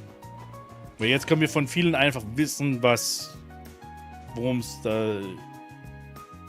es geht.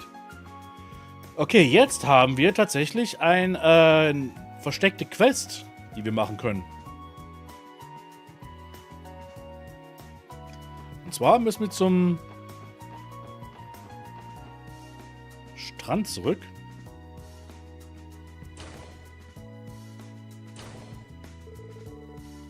Are we going to the theme park, Lloyd? Well, we are, but I wanted to check around here first. It's strangely quiet. The receptionist isn't here either. Where could she have gone?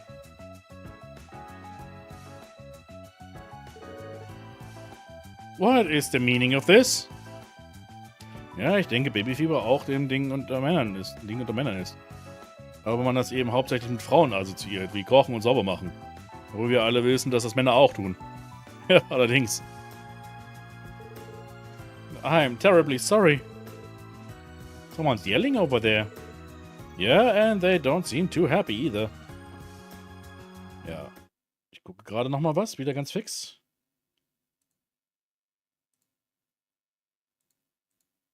Einfach nur nochmal checken, ob die Streams laufen.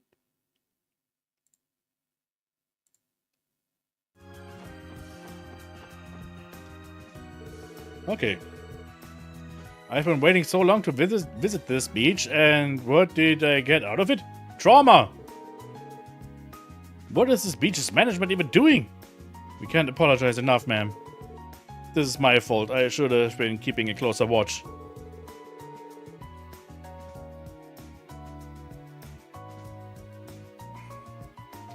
Monster am Strand aufgetreten? Gute Frage. Werden wir gleich sehen. Easy, babe. They already said they're sorry. Can't we just move on and forget this? You should thank the goddess you weren't actually hurt, you know? No, that is not good enough. Excuse me, what's going on here? Are you fighting? You, the guest Miss Maribel, had the beach reserve this morning. Oh, I'm so sorry. I left the reception desk completely unattended. Don't worry about it. That's not why we're here. So is there some kind of problem?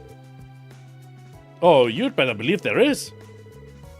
Someone nearly tore my swimsuit clean off of me when I was at the beach just now. Someone tore your swimsuit? This isn't the first time this has occurred. We've had a few cases like these since the beach opened. Fortunately, it never came up while you all had the beach reserved this morning. We heard the rumors before we came, but I figured that never happened to us. Us? I'm the one who had to go through the embarrassment of getting a swimsuit torn off in public. Me, your girlfriend. Don't just stand there and take this. Defend my honor. I'm trying. Whatever, you all work here. Shouldn't you be doing more to catch a culprit? I got half a mind to sue you for negligence. Please, that won't be necessary. And honestly, catching them is going to be easier said than done.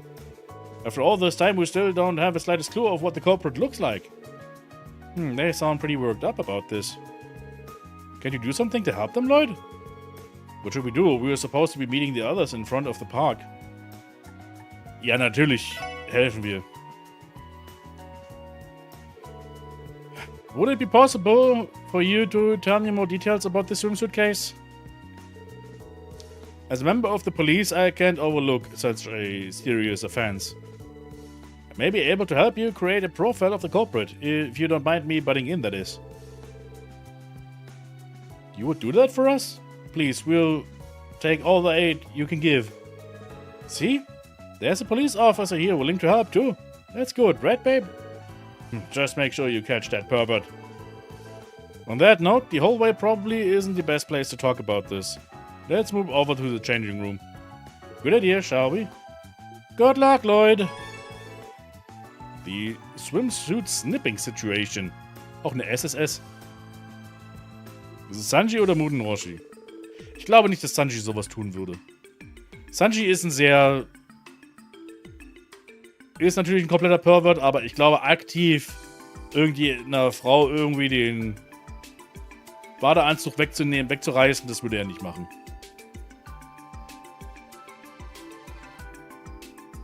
Could you give me the details of what happened at the time of the incident? Gladly. My boyfriend and I were playing in the water at the beach. Normal stuff, tossing around a beach ball, swimming, things like that. After a little while, I got thirsty and left to buy something at the drink stand upstairs. Not long after I got here, I suddenly heard screaming coming from behind me.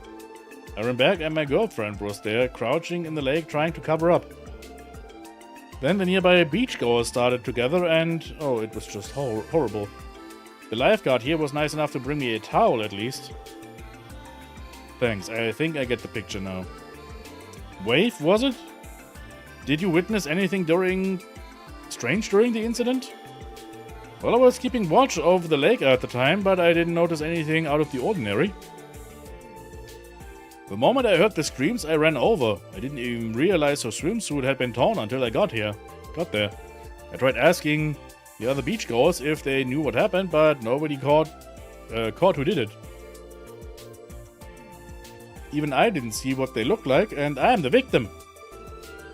After my boyfriend left to buy drinks, I was casually strolling down the shore. As far as I knew, no one was around me. The second it happened, I went into shock. My instincts took over and I crouched in the water to cover myself. Can't blame you. It's a perfectly natural response to have in that situation. What about the previous incidents? Were there any eyewitnesses on those cases? No, they were just like this one. They all happened on the shoreline, but no one saw the culprit. Each time the swimsuit looked as though they were cut by a sharp tool. Ach, meine Güte. It's hard to believe they were no more than accidents. The incidents are too similar and the cut looks the same every time. No doubt we are dealing with the same culprit.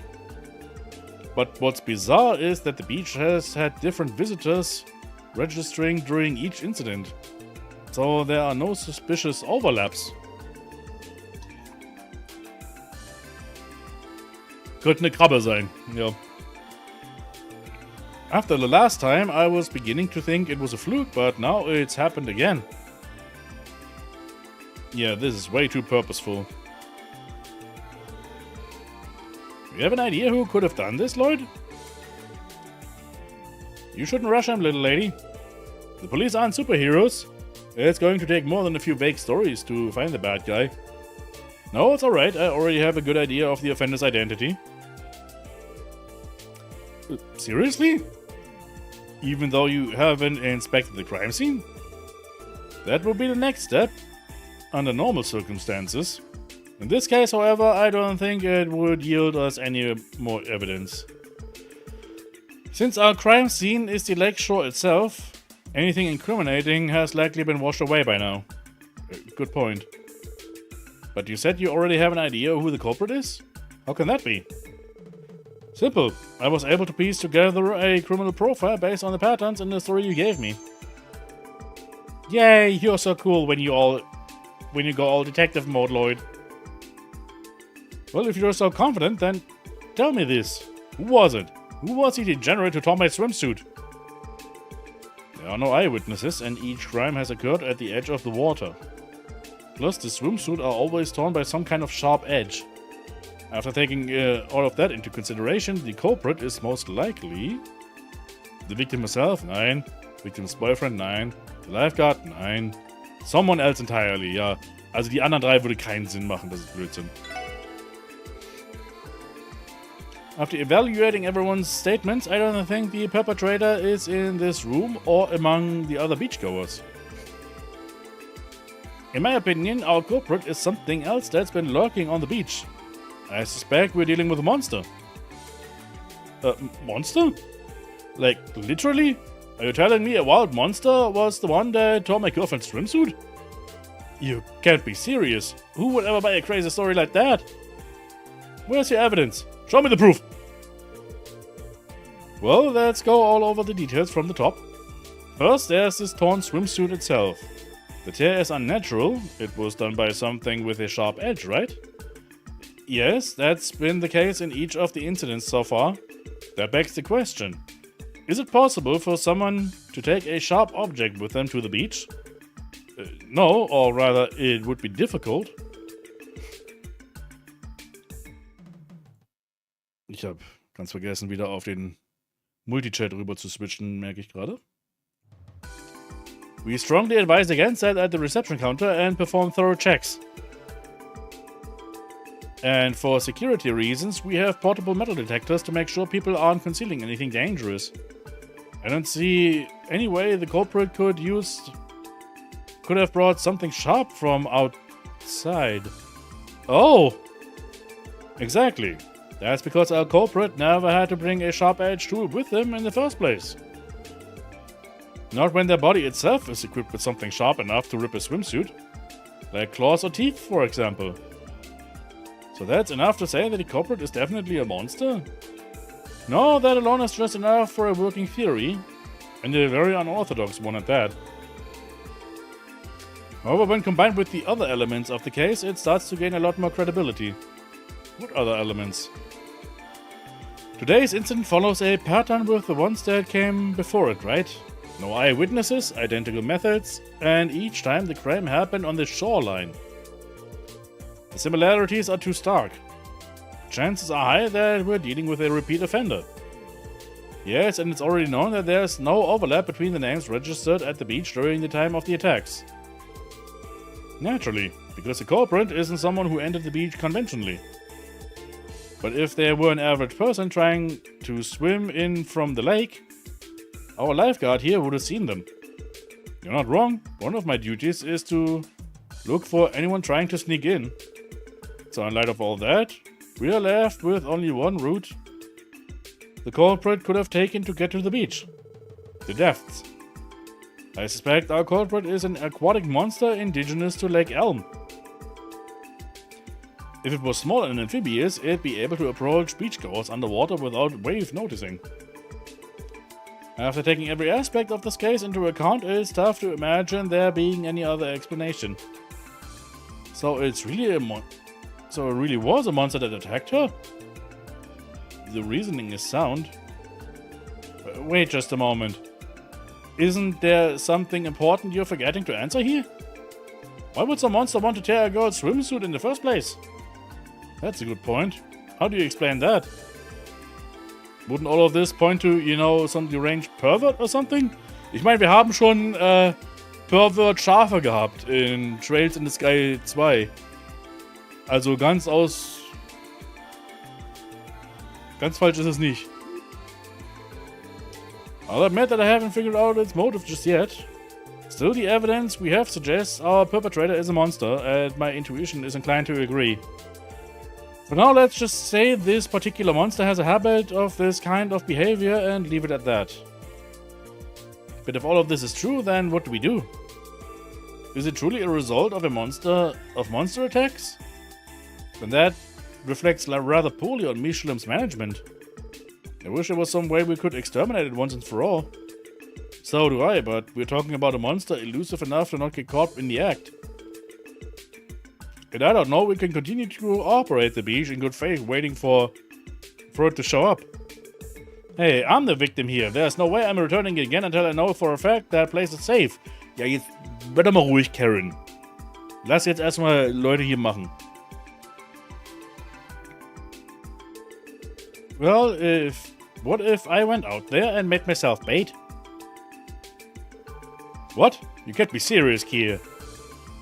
They said the monsters likes to tear girls' swimsuits, right? I'm a girl. If I play by the shore, maybe it'll come out again. It'll be fine. I have you there to protect me, Lloyd. Listen to me, Kier. There's no way I'm going to put you in that kind of danger, got it? He's right, we couldn't ask a little girl to do that. Sure, the only damage so far has been a few torn swimsuit, but who knows how bad it could get. But if the monster keeps doing this to people, it's gonna make problems for Belle, right? I wanna do something to pay her back for inviting us here. I'm proud that you would think of it that way, Kia, but still. Alright. I'm not sure if this plan will work, but it's worth a shot. But you won't be the one playing decoy, Kia. We are going to have to call in some backup. Okay. Are you sure they'll be alright? This is quite a bit of a risk to take on.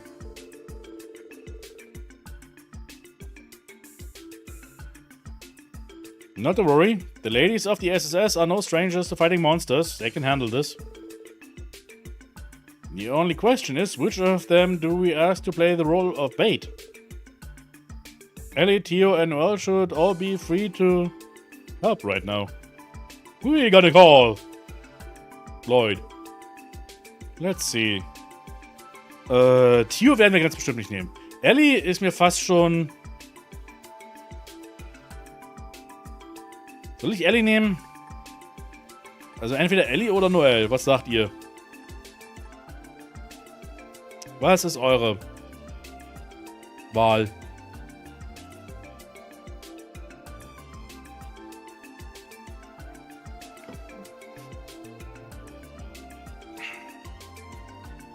Sag's mir. Also entweder die Wahl zwischen Ellie oder Noel. Ellie für mehr Girlfriend Shenanigans? Okay. Dann machen wir es so. Ellie's situational awareness would be perfect for this case. Good choice. We'll just be fine with her on the job. Alright, I'd like to start the operation to flush the monster out immediately. Can I count on the Michelin staff to clear out the other beachgoers? Yes, right away. We'll announce a temporary inspection and have the guests evacuate for a bit. Be careful out there. If you find that monster that tore my swimsuit, do me a favor and beat it to a pulp. Don't worry, the SS is on the case. Alright, let's go! Alright, let's begin the operation. You know what to do, right? Yes, we'll play on the beach until we lure out the monster. Okay, I'm counting on you. Just remember, this particular monster has a taste for the indecent. You can't be too careful. I understand. Stopping a swimsuit-slashing monster und den Hackfleisch hackenden Zerhacker was the last thing I expected when you asked for my help. But this is for Belle's sake as well. Taking care of this problem is the least we can do to pay her back. Good luck, Lloyd. You too, Ellie. Think fast! Eek, aha, oh Lloyd. Still no sign of the monster, is there? I'm not sure what's taking so long. Maybe it's onto us somehow? Still, it's gotta be out there watching one way or another. Let's just keep... Hey! Hihi, payback. You got me this time. Okay, also die beiden sind jetzt wirklich... Ach du meine Güte.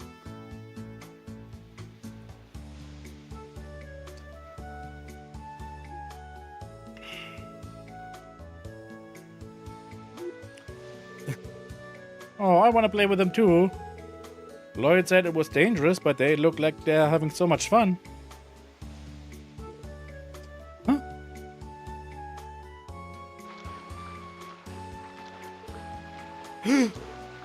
Ellie, behind you!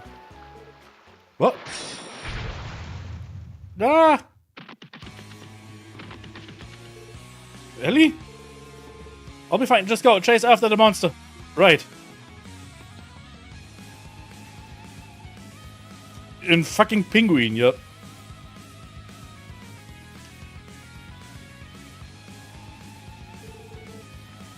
Nowhere left to run. Wann hat er sich umgezogen? Wann hat sich Lloyd umgezogen? Er war doch eben noch in Badehose. Ah, okay. So, you think you like to tear girls' swimsuits, do you? Not if I have something to say about it. Here I come!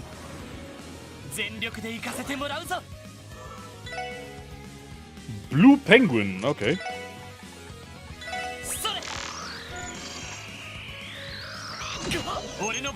Moment, ich mach mal. A debaucherous beachside monster that excels at water arts. Oh, okay, der war nix. Ich dachte, das wäre jetzt irgendwas halbwegs Schwieriges gewesen, aber nee, war es nicht. How do you like that? Give it up. Huh? Holy shit. What the fuck? Reinforcements?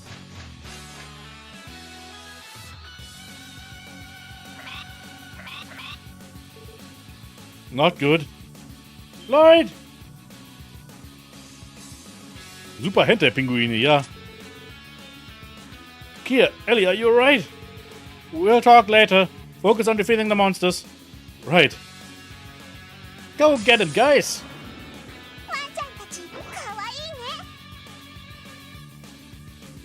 Danke für den Hinweis, Kia. Oh Gott, wir müssen jetzt alle analysieren.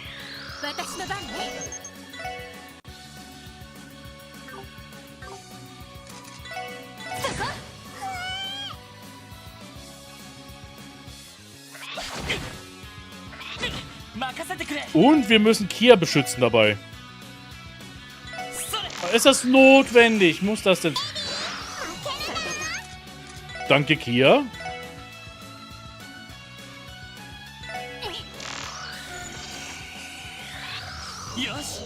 Hast du gerade versucht, Kia anzugreifen?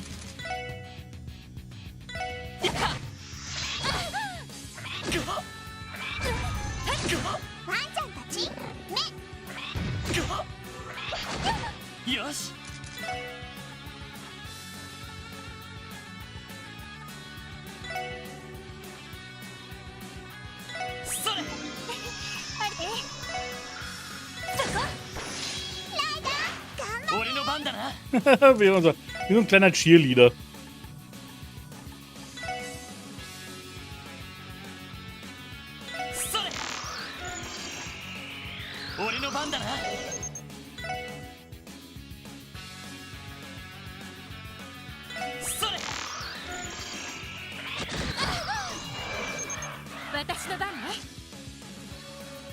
Cheerleader, ja. Irgendwie so.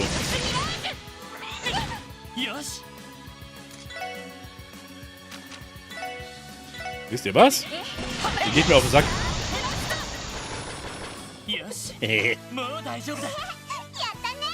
Ja, ta!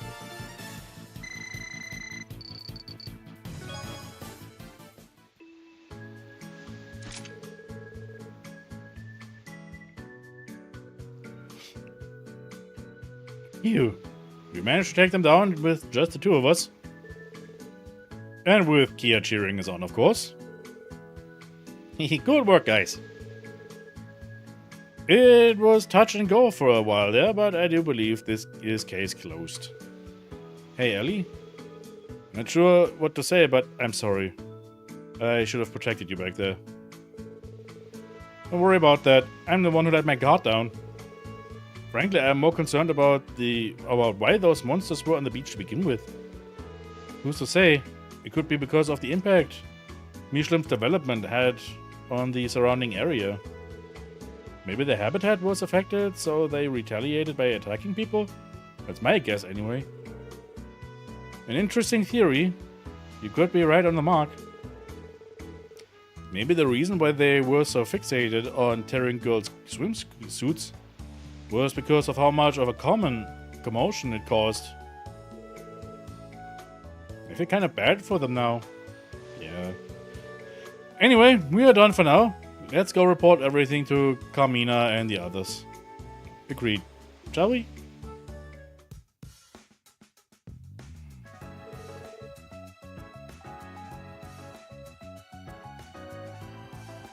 Nicht so tief in eine Sache reinschauen, die Super Sentai-Pinguine involviert. Ja, glaube auch. You have our gratitude, everyone. If not for your help, management might have never recovered from this shameful string of incidents. Don't mention it. We're just happy we could help. You've done so much for us. I don't think we could ever thank you enough. I'll report everything that's happened regarding the attack and the monsters to Miss Maribel. Die will uns doch dann töten, weil wir Ellie damit reingebracht haben. We would appreciate that. I'm sure Maribel will know what kind of countermeasures to put in place once she hears about the situation. Let me thank you too. I'm so glad that you beat up that big bad bathing suit slashing monster. And now that you did, we can go back to having fun in the sand. You still want to play out there? After everything you went through? I figured you'd be swimsuit shy. Well, we didn't come all this way to sit around. I'm not going to let those stupid monsters ruin our trip. So if you'll excuse us, we've got ourselves a beach to enjoy. See you around. Okay. I think it's my cue to return to my post too. Thanks again for your help.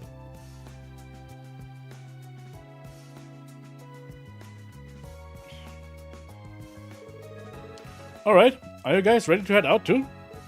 Yep. There are still a few things I wanted to see at the boutique.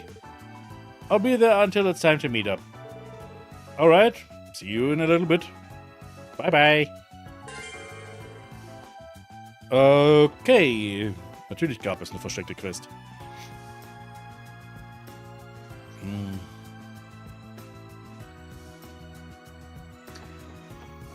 Und jetzt müssen wir wohl gen Norden.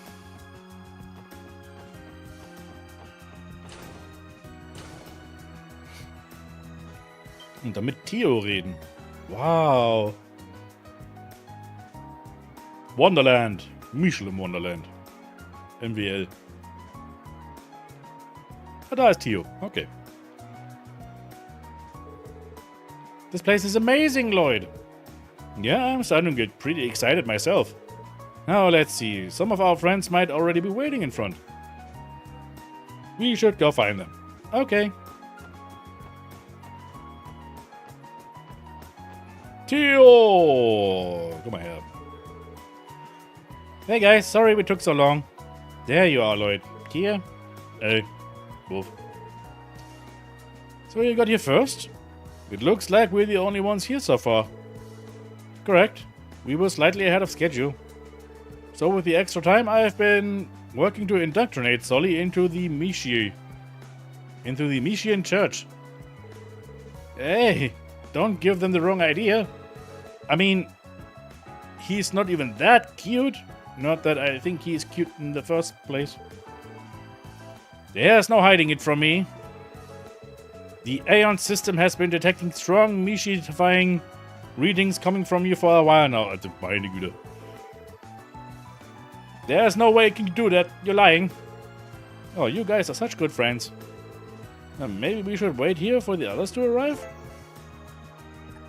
Wait for the others. Very well, let the sermon commence. For today's gospel, we will be covering the many blessings Mishi's cuteness contributes to continental peace efforts. Really? You still on this? Hey, do something, would you? You've already taken down one cult, right? I don't think this one can be stopped. Trust me. Quelling Theo's Mishi worship is one barrier we can never get over. This is why you guys give up? Wir müssen alle unsere Grenzen kennen. After finishing their shopping, learning the other shot the entry pass, bla bla. Wow, jetzt sind alle wieder da.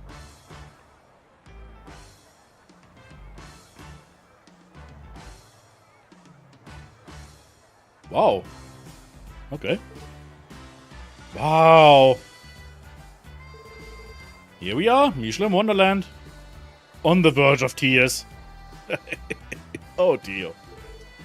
It's awesome. You got that right. This is my first time too. Looks like we're in store for a great deal of fun today. Just look at how many attractions they have. Oh yeah, one day is not nearly enough to experience it all. Take it from me. Wir haben 3 Attraktionen, glaube ich. Links, rechts und vorne, geradeaus. And spending the entire morning at the beach took up a good chunk of our time too. Maybe we best focus on the most popular attractions in order to get the full Wonderland experience. That sounds good, but which ones would those be?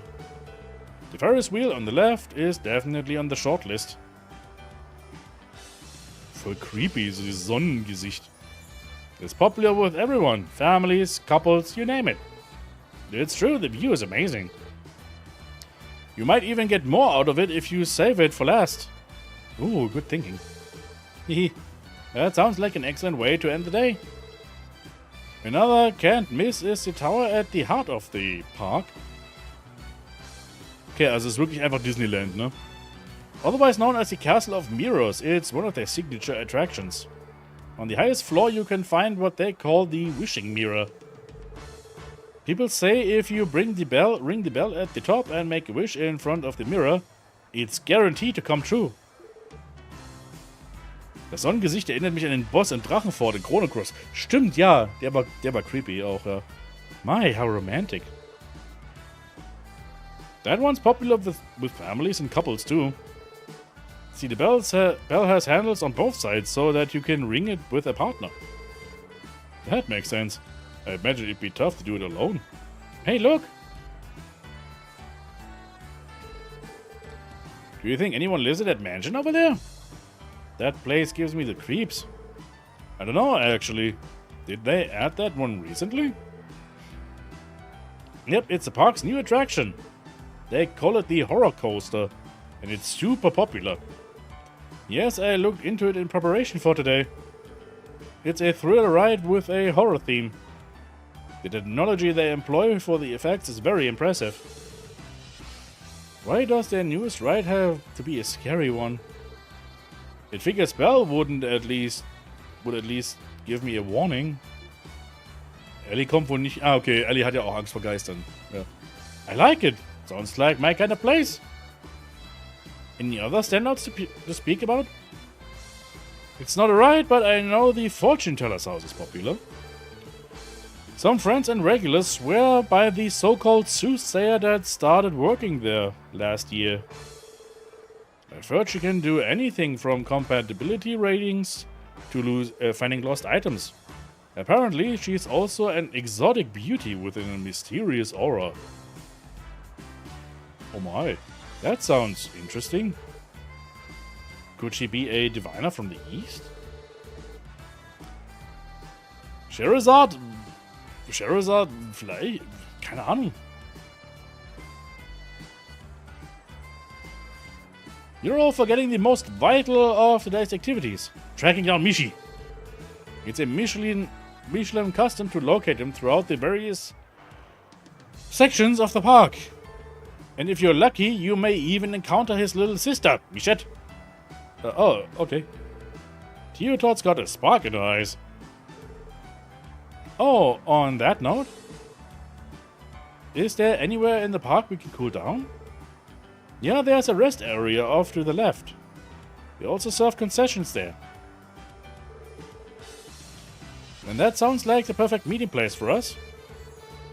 I'll be sure to spend a lot of time there, so come see me if you're feeling tired or need first aid. Ever the nurse, huh, Cecile? And this was supposed to be your day off. Couldn't possibly ask you to do that. What are you saying? What man wouldn't jump at the chance to feel Cecile's healing touch? I can give you a reason you need first aid if you would like, Randy. Just make sure to have some fun for yourself, okay, Cecile? You never get a chance to otherwise, so let that big brown beautiful hair of yours down for once. Haha, haha! Alright, I guess I could stand to take your advice. Wir hatten lange keine Hahas. Remember everyone, we have a dinner party to be at. So we're only free until evening. Meine Güte, wir haben ja wirklich viel vor hier in dem ganzen Ding. I'll hand out tickets. Once you have yours, you're free to use them however you want. Try to stay in pairs if there's an attraction you need to go to. Does that sound good? I don't see why not. Understood. Blah blah. Blah blah. Blah blah. Blah blah. Blah blah. Hey, Sully, wanna go around the park together? Okay, just stop tugging on me. Doesn't it remind you of when we were in school? Haha, it really does. Wolf. MWL Ticket. 5 Stück. Here at Michelin Wonderland you can visit the Ferris wheel, the Castle of Mirrors, the Fortune Teller's house, or the Horror Coaster. Each activity will cost you 1 ticket. Simply speak to the attendant in front of any given attraction and select a partner to go with. Think carefully about which attractions you'd like to see and whom you'd like to take with you. The story will advance after using all 5 tickets. Okay. Alles klar, ich verstehe. Oh, Tio hat bereits Mishi gefunden.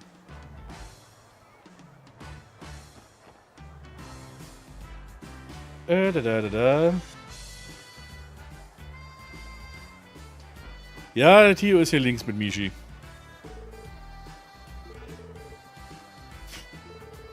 It's him! The one and only Mishi. They say never meet your heroes, but I don't think that holds true this time. Okay, jetzt muss ich gerade gucken, was ich machen muss. Ich glaube, ich muss erstmal in die Rest Area. Tatsächlich. Weil es hier einen Shop gibt, wo wir Sachen brauchen können. Nämlich ein Surfboard, genau. Das ist für Randy. Und einen Teddybär. Für Kia. Das sind zwei Sachen, die wir brauchen. Und hier irgendwo liegt noch ein Rezeptbuch rum. Da liegt's. Rainbow Cotton Candy.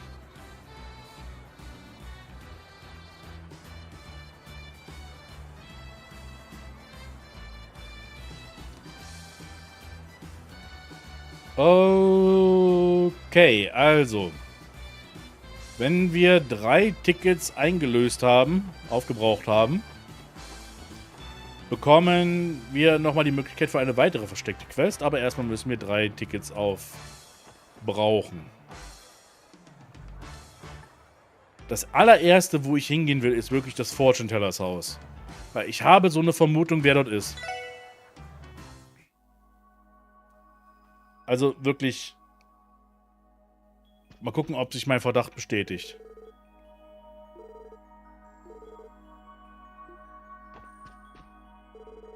Welcome to the Fortune Teller's house. Here you can get the reading for any fate your heart seeks to unravel.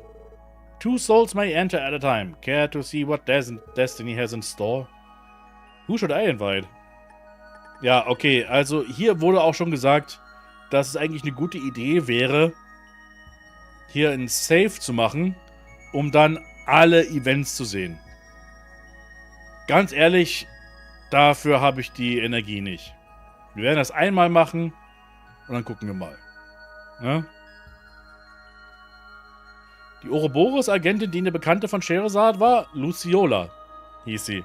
Und sie war nicht nur einfach eine Bekannte von Scheherazade, sondern sie ist mit ihr aufgewachsen. Sie war ja wirklich wie so eine Ziehschwester. Und das ist auch meine Vermutung gewesen. Richtig, ja. Und ich würde eigentlich sagen, ey, wir gehen mit Ellie rein. I think I'll invite Ellie. Alright, that will be 1 ticket, please.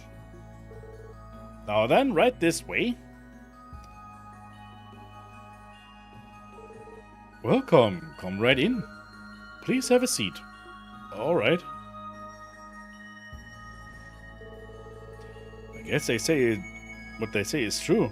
She really does have an exotic mystique about her.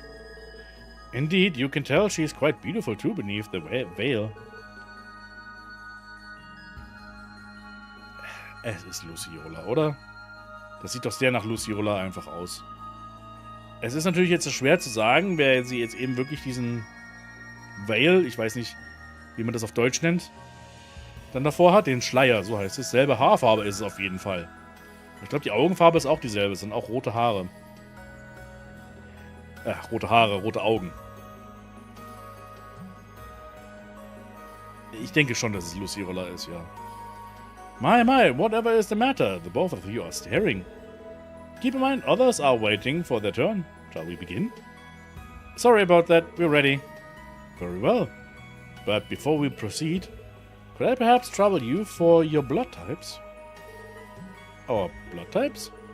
It's an imperative factor when it comes to making a proper reading.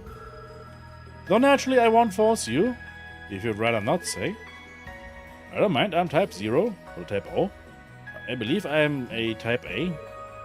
Thank you very much. Und auch derselbe Haarstyle mit den Pferdeschwänzen, die frontal runterreichen. Hast gerade nachgeschaut quasi, also dann wird, da ist eigentlich eine ziemliche Sicherheit Luciola. Ist aber interessant zu sehen, weil da wissen wir, sie hat überlebt. Ne? Also das ist, glaube ich, das, was wir jetzt hier auch davon mitnehmen. Sie hat überlebt. Let's see.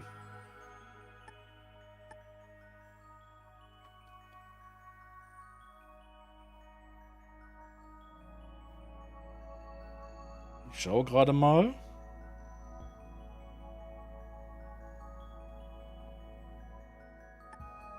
One about our compatibility? Leave it to Ellie.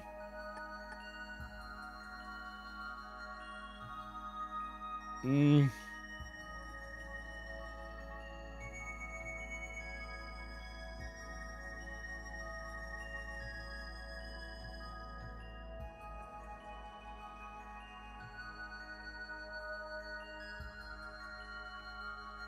Ah, okay, konnte sich einfach erinnern, okay.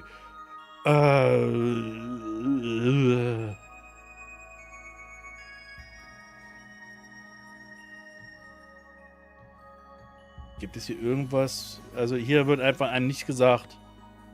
Ich habe jetzt echt eine Schwierigkeit hier so ein bisschen zu entscheiden. Soll ich es Ellie überlassen oder soll ich unsere Kompatibilität anzeigen? Das ist...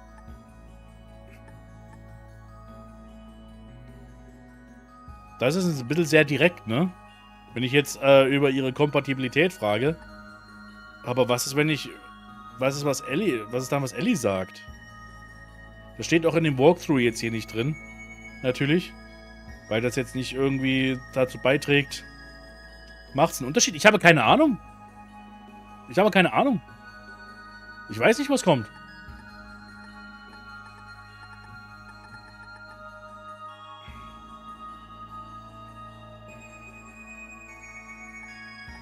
Ich würde es persönlich einfach lieber sagen, dass ich es Ellie überlassen soll. Dass sie dann entscheiden soll. Weil das ist mir jetzt einfach... Ich überlasse es Ellie. How about you decide, Ellie? Is there a reading you want? Oh, you want me to decide? Okay then. In that case, I'd like to know more about the future of Crossbell State. You're just as concerned about the Mayor's independence proposals as I am, aren't you? Okay, ich verstehe schon. Also, ja. Wenn ich jetzt gefragt hätte mit der Kompatibilität, dann hätten wir einfach ein bisschen das rausgefunden. Sachen, die wir eh nicht wissen müssen. Also das hier ist schon wesentlich interessanter. Can't say I'm not.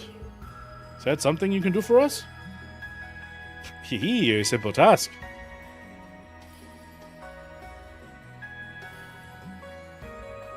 Lloyd hätte sich darüber Gedanken gemacht. Ellie, genau, ja. Ja. Gulp. I foresee in the near future a grand conspiracy that enveloped this land, as well as a barrier unlike any you've had to surmount before. Oh, so wieder Barrieren! Diese scheiß Barrieren! And the despair it will invoke in you. This is what fate has in store. What? What do you mean? I can only see what the stars will of me. Im Fall von Crossbell wirklich wortwörtlich eine Barriere. Ja, da kommen wir noch dazu. Wie gesagt, wir wurden ja durch Cold Stick gespoilert. However, what I do know is that it is encroaching upon you, even as we speak. So ends my reading. I don't even know where to start. A barrier unlike any we've faced before. Could it possibly be related to the Mayor's proposal? I cannot say for certain. Readings are ultimately interpretations. All I can do is weave together what few threads I am shown. That doesn't exactly put me at ease, but all we can do is keep it in the back of our minds for now. I do apologize if my services have caused you any undue distress. Do keep in mind that a reading is just that, a reading. It is not a premonition of things to come. Fate is capricious, ever-shifting under the laws of causality. Your actions have the power to shape the future that lies before you. You would do well to take this to heart. Right. We'll try to remember that. That certainly was mystifying, in more ways than I can count. Boy, causality. The fortune teller was so intense. I felt like if I gazed into that ball any harder, I would have fallen right in. Yeah, she just might be the real thing. Anyway, I think I'm going to take off for now. Alright, I'll see you later. Oh, hi Risha. A diviner of Eastern descent. I do have my suspicions, but I can't say for sure. Den Horrorcoaster machen wir erstmal noch nicht. Ich will mal in das Castle of Mirrors. Aber wundere mich, ob es wirklich Luciola war. Einfach weil von Cold Steel keine Spur von ihr gab. Okay, Risha hat's gespillt, ja. Das muss ja nichts heißen, ne? Also es ist ja auch einfach... Wow, hallo. Luciola ist ja auch jetzt nicht mehr wirklich relevant für den Plot. Jetzt so wirklich, ne? Also ich glaube nicht, dass sie jetzt wieder bei Ouroboros irgendwie weiterarbeitet, nach allem, was passiert ist. Also würde ich einfach denken, dass Luciola jetzt einfach hier ihren Job macht, einfach weiter. Und sie aus der Story eigentlich raus ist. Deswegen gibt es in Cold Steel ja auch nichts, was man von ihr irgendwie gehört hätte. Weil, warum auch? Sie hat ja nichts gemacht, groß. Sie arbeitet ja jetzt die ganze Zeit nur hier in Michelin Wonderland. Welcome to the Castle of Mirrors. At this attraction you can explore the castle's interior to your liking before making a wish in front of the wishing mirror at the top floor. I highly recommend that you invite someone you share the experience with. Who should I invite? Ich mache jetzt nicht alles mit Ellie natürlich. Ich gehe mal mit Kia hier rein. Das klingt nach Spaß für Kia. I think I'll invite Kia. Und wir werden, glaube ich, auch nochmal dann mit Kia zur Luciola zurückgehen. Weil das klingt interessant. Das könnte fast Interessantes sein. That'll be one ticket, please. Handed one ticket to the attendant. Enjoy your time exploring the fantastic Castle of Mirrors.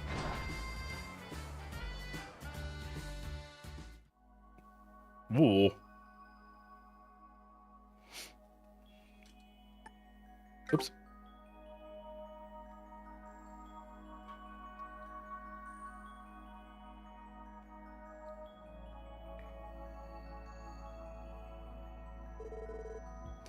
So, this is the Castle of Mirrors?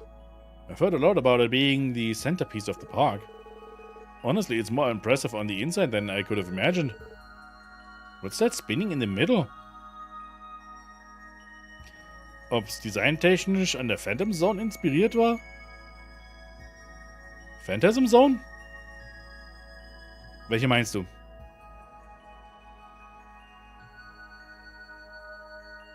Von, Trails Third?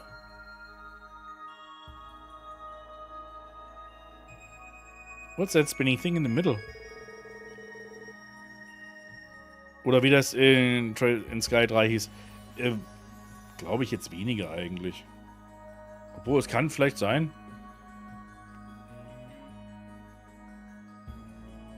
That's a star globe. They probably put it here to give this place a little extra touch of magic. Ooh, I like it. Yeah, it's something else, huh? The ABC never ceases to amaze. So the wishing mirror should be somewhere in here, right? The one that Ellie was talking about? I think it's at the very top. Alright, let's try heading there and look for it then. Okie dokie.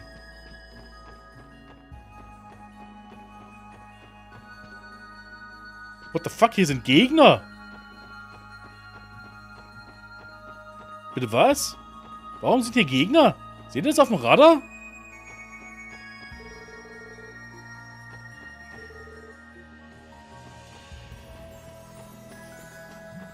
Warum sind hier Gegner?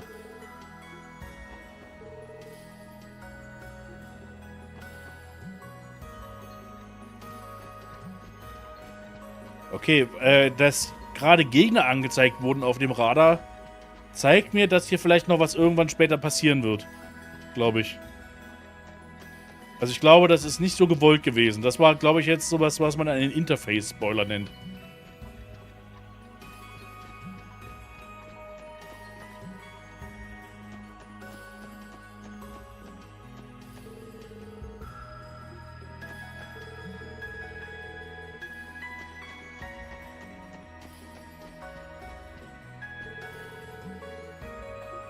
Ja, okay, hier die Treppen hoch.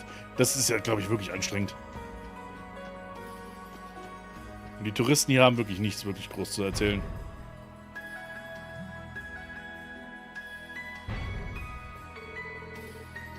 Here we are. The top floor of the Castle of Mirrors. That must be the bell where we're supposed to ring over there. Are those ropes on the sides for ringing it? That's probably what Ellie was talking about before. And there's the wishing mirror right up those stairs. If we ring the bell and make a wish in front of the mirror, it's supposed to come true, right? What should I ask for? Well, step number 1's going to take both of us. So let's go and get on our way. Ja, hier wieder. Irgendwo sind hier Gegner. Warum sind hier Gegner? Das ist doch das ist doch richtig strange. Unten sieht man keiner. Sind die über uns? Okay, das ist wirklich weird. Ich habe das Gefühl, dass es hier irgendwann noch ein paar Stockwerke hochgeht. Wäre ulkig, wenn das der Enddungeon später wird. Sag das mal nicht, am Ende ist das so. Weil ich könnte mir das sehr gut vorstellen, dass genau das der Fall ist jetzt gerade so hier. Ring the Bell! Vor allem, weil wir ja bei Crossbell schon gesehen haben, wie viel es was zu tun hat hier mit Glocken, ne? Am Ende ist das jetzt hier so ein kleines Anzeichen dafür. That should do it. Now we just have to stand in front of the mirror. Yeah, let's go! Und wir treten dann durch den Spiegel durch und dann sind wir, geht's ein Stockwerk höher dann in den Enddungeon oder so am Ende. Keine Ahnung. Das könnte ich mir echt vorstellen, dass das passiert. Here we go. Time to make our wishes. Do we just tell the mirror what we want out loud? I think it'll work if you say it silently. You know, like a prayer. Alrighty, let's give it a shot.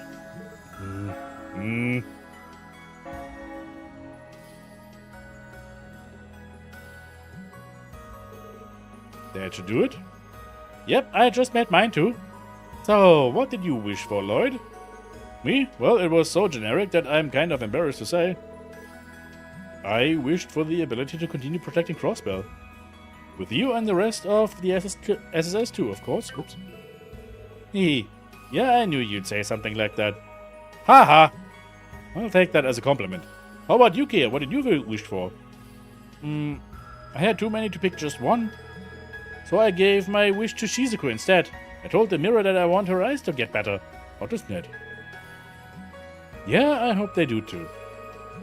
I can only imagine how complicated her next surgery could get though. But any wish you say in front of this mirror is supposed to come true, right? So I can just keep making it over and over again so as many times as it takes. Haha. That's right, Kia. And you won't be the only one.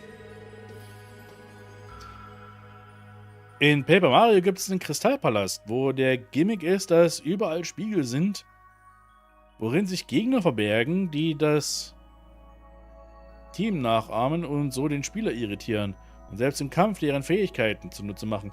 Ich erinnere mich eher an einen Dungeon in Shadow Hearts 2, wo man wirklich durch die Spiegel steigen muss, um dann in einer Spiegelversion des Dungeons rumzulaufen. Das war völlig verwirrend. We might be wishing for a miracle, but sometimes miracles really do happen. What's wrong here? It's nothing. Anyways, let's go ring the bell again. Ding dong, ding dong, ding dong.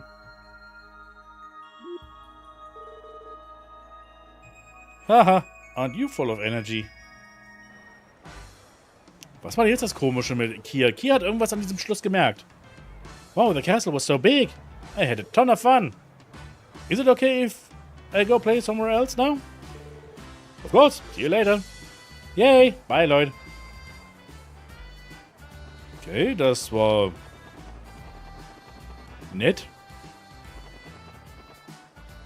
Das Ferris Wheel sollen wir am Ende machen. Da gehe ich mit Ellie am Ende hin. Dann gehen wir mal zum Horror Coaster.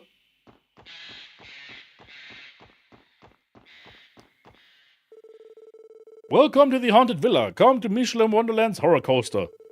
On this thrilling attraction, you'll be armed with nothing but an orbital blaster as you go through a mansion of frightful monsters. You can enter it alone if you dare, but I suggest you bring someone along for the ride. Who should I invite? Ich habe irgendwie Bock auf Noelle gerade, dass ich mit ihr mitgehe. Ob im Keller Vincent Valentine schlummert? Ich hatte eher gedacht jetzt an das Horrorhotel im Golden Saucer, nicht jetzt unbedingt in der Villa, der Shinra-Villa. I think I'll invite Noelle. Wait, so you get to shoot monsters on this ride? Now I'm fired up. Haha, glad to hear it. Ready to go inside? Yes, let's do it. Very well. That'll be one ticket, please. You will find an orbital gun inside your car, shoot the nefarious beings that will assault you, and perhaps you'll manage to survive. Hehe. Do you try to come back in one piece? One Piece mentioned. Normal.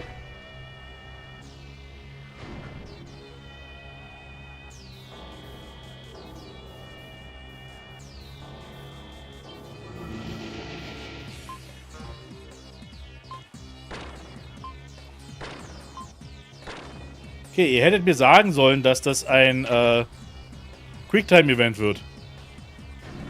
Das hättet ihr...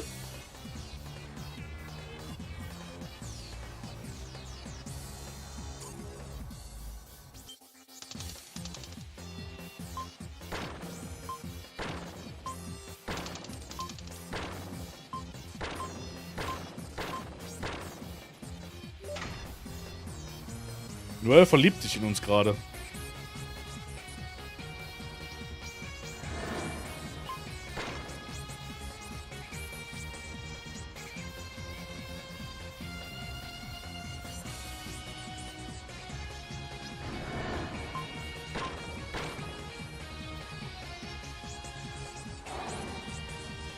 Ja, so gruselig, ja.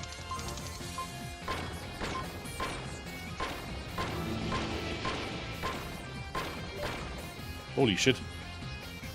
Warum muss R3 auch noch mit dabei sein als Quicktime-Event?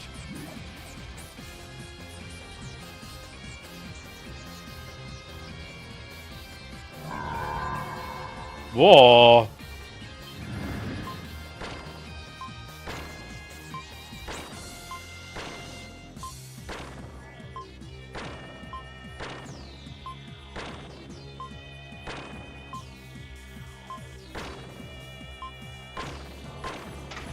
Fuck. Ist gar nicht mal so einfach. Warum ist R3 ein... Shit. Okay. Shit. Shit.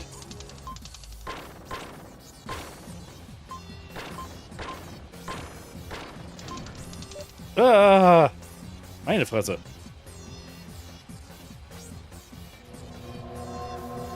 Oh nein, ein Geist.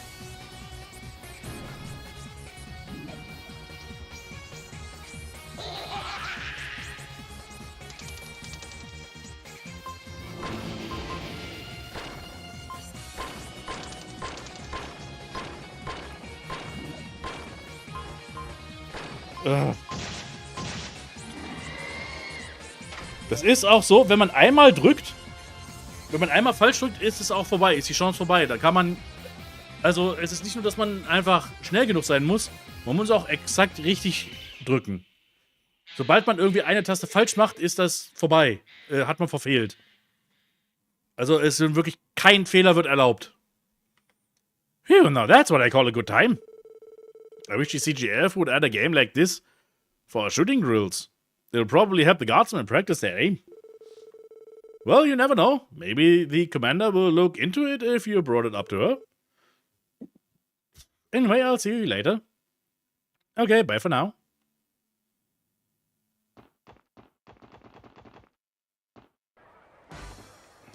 Okay, und jetzt haben wir die Möglichkeit, eine Hidden Quest zu machen.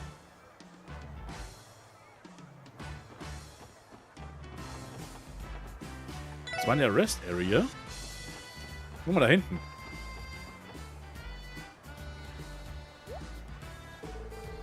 Huh? What's that pink thing doing back there? The pink thing? Das Kinky Mädchen? Oh my, you found me! Hiya, mister. Me. My name is Michette. It's a pleasure to meet you. Oh, you must be Mishi's little sister, right? Tio did say something about running into you if I got lucky. I guess this is what she meant. Oh, so you heard of me? Me, I'm honored. No problem, but if you don't mind me asking, Michette, what were you doing back there? Me, I just really love playing hide and seek is all. My favorite pastime is lying in wait for a Michelin Wonderland for my Prince Charming to come find me. That sounds unnecessarily counterintuitive, but alright. So, does that make me your Prince Charming today? Right on the me mark. I'm oh so happy you found me. You're the perfect Prince Charming, plus 100 times cooler than my brother and his dumb droopy face. Yikes. She really tore into the poor guy there. Ist das Bell? Ich glaube nicht. Bezweifle ich. So, what do you say, mister? Do you want to play hide and seek together? I beg your pardon? Only a prince lucky enough to find me gets the chance to play this special game. To win, you have to track me down in Michelin Wonderland a total of 5 times. You can even bring a friend. There's a prize in it for you, too. What do you say? Wanna give it a shot? This could take a while. I won't have a chance to spend my tickets until it's over. Let the chase begin! Well, why not? I'll give it a shot. That's a spirit. I'm going to go get to hiding while you find yourself somebody to help you look. Hi, Johanna. Viel Spaß im Lurk. If you ever want to give up, just tell my big brother Michi in the main plaza. See you later. Wir wissen natürlich genau, wen wir hier mitnehmen. Es gibt nur eine Person, die wir hier dafür mitnehmen könnten. Well, I'm the one who got myself into this. I'll have to make sure I recruit a good partner. Who should I ask for help? Als ob es da jemand anders geben würde als Tio, den wir hier mitnehmen. Think I'll ask Tio for help? I see. You had the honor of receiving a challenge from Michette. In that case, I have no choice but to give her the very best seeking the SS has to offer. Great. Thanks for lending a hand. She has to be somewhere inside the theme park. Let's get to searching.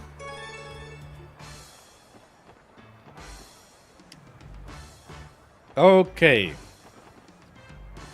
Glücklicherweise ist es nicht schwer zu finden. Fortune Tellers Haus. Da ist sie.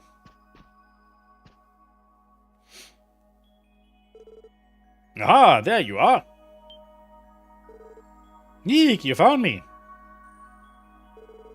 Me. You must be one lucky mister. That's twice you've managed to sniff me out now. 2 flukes in a row is nothing to sneeze at. Is that where they were?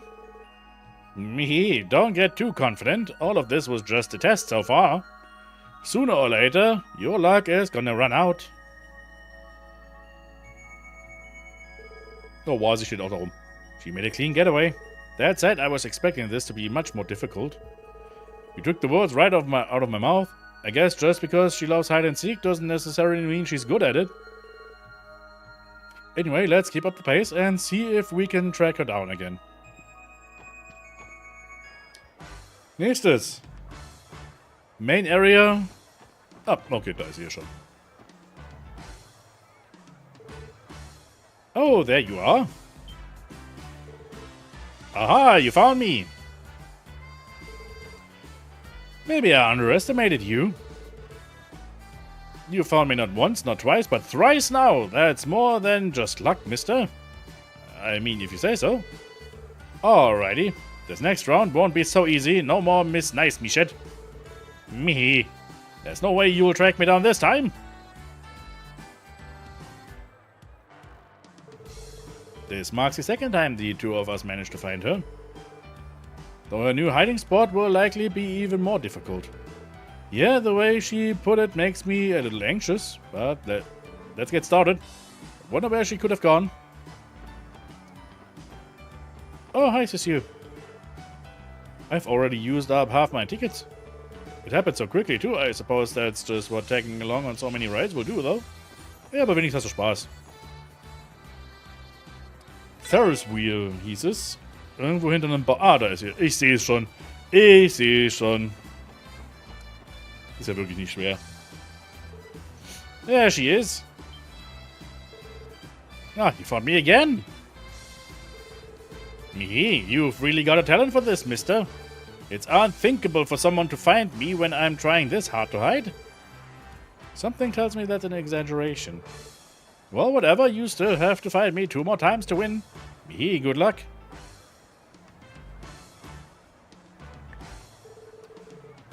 Why does it feel like she's, taking a shine to me? Consider yourself blessed if you know what's good for you. In any case, let's do our best to find her next hiding place. Okay. Horrorcoaster hinter einer Statue heißt es. Oh ja, okay. Also nach wie vor, ich habe den Walkthrough offen, weil ich will jetzt hier nicht ewig rumlaufen bei sowas. There you are.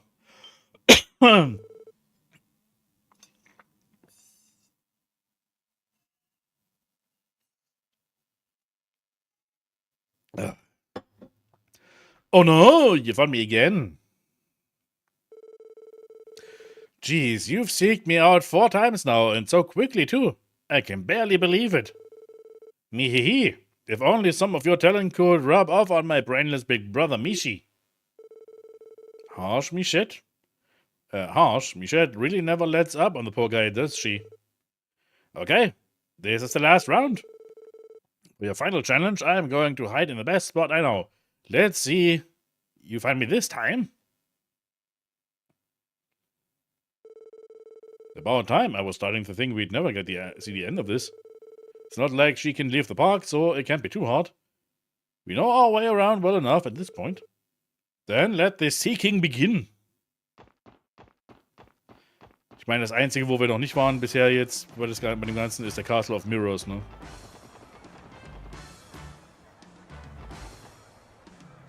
Ah, da. Da ist sie. Ah, looks like we win. Oh no, you found me again. You're amazing, mister. You seeked me out in all 5 of my hiding spots in record time too. I admit my complete and total defeat. With that, I hereby dub you Michelin Wonderland's King of Hide and Seek. King of Hide and Seek?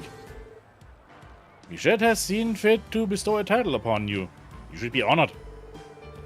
But that's not all. It's time to receive your extra special reward for besting me. Michette keychain. Wow, thanks. You're very welcome. But sadly, it's now time for me to say goodbye. Have a Mihi-tacular day at Michelin Wonderland, okay?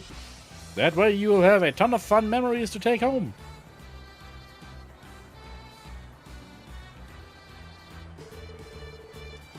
So that was Michi's little sister. What an intense character.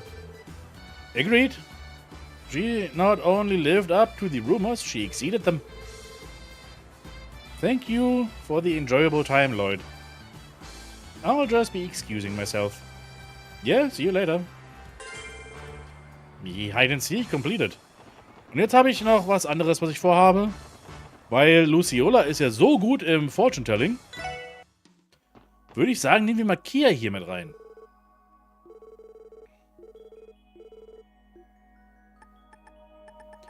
Weil das könnte ja potenziell interessant werden. I think I'll invite Kia. Alright. That'll be 1 ticket.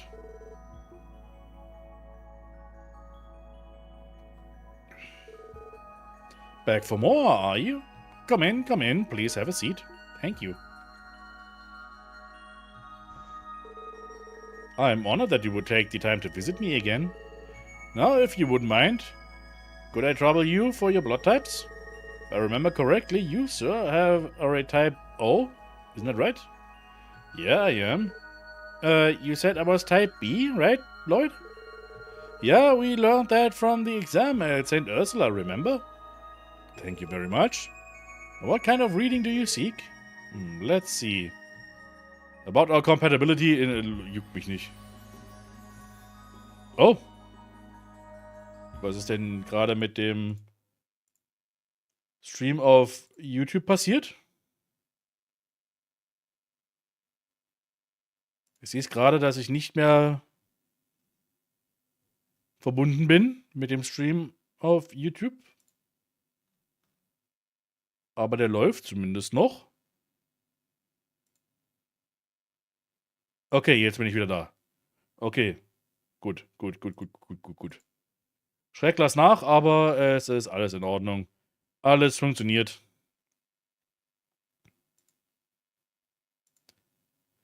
Ja, okay, und ich merke gerade hier, wie das hier funktioniert.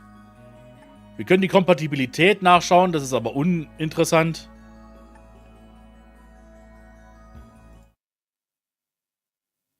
Sag mal, was ist denn hier auf einmal los?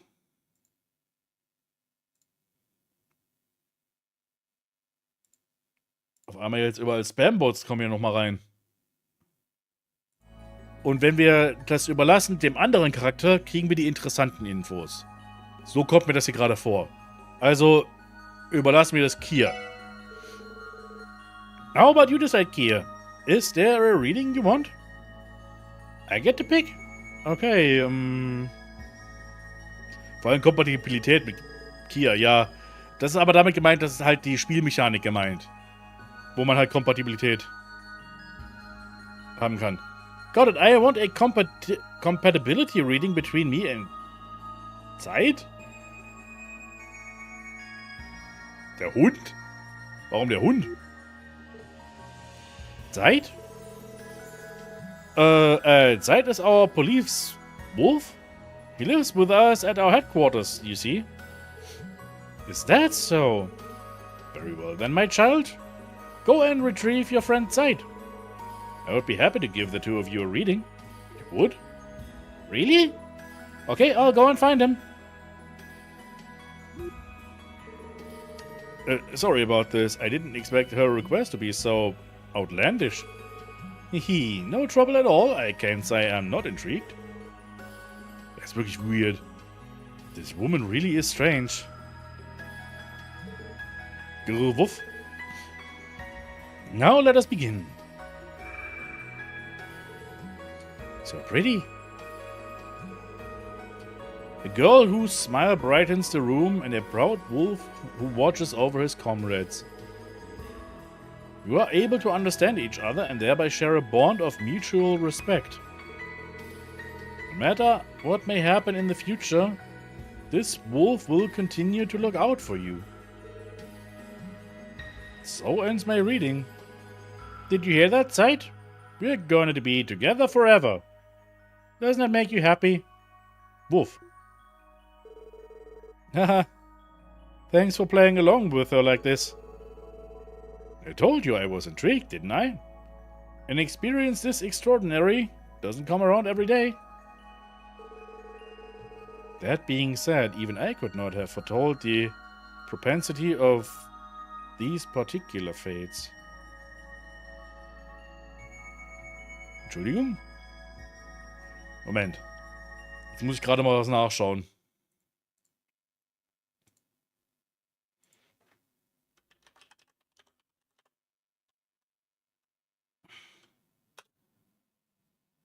Propensity bedeutet Neigung oder der Hang zu etwas.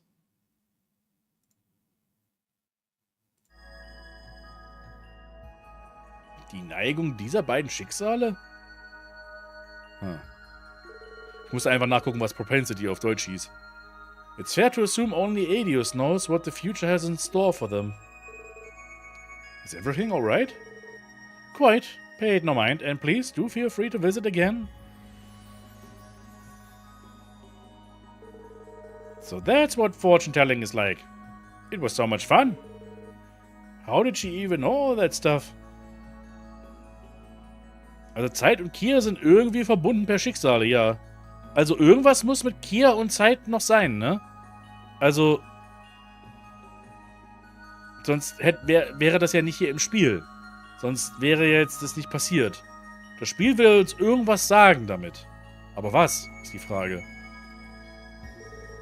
That's a good question. I can't imagine how much practice it takes to get things that spot on. Anyway, I think I'm going to take off for now. Okay, bye for now. Ruf.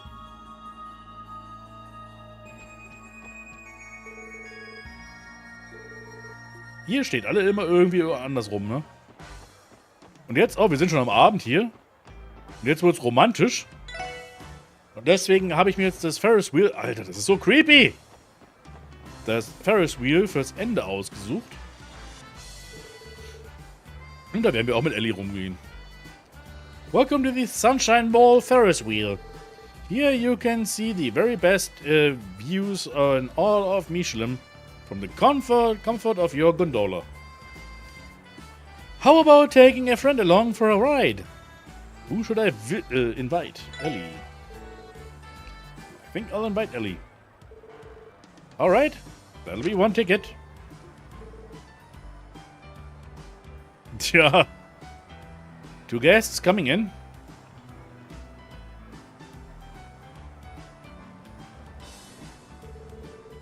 Goodness, that gondola just keeps going higher and higher. To be honest, it's making me a little nervous. I know what you mean. This is my first time riding a Ferris wheel and my heart is pounding. Wait, haven't you come to the theme park before, Ellie? That's right, I have. I went on several other attractions then, but I never got the chance to ride the Ferris wheel. It's hard to enjoy everything this place has to offer in one single day after all. Ich meine, wir haben es geschafft. Yeah, I know what you mean. Well, in that case, I hope this lives up to the wait.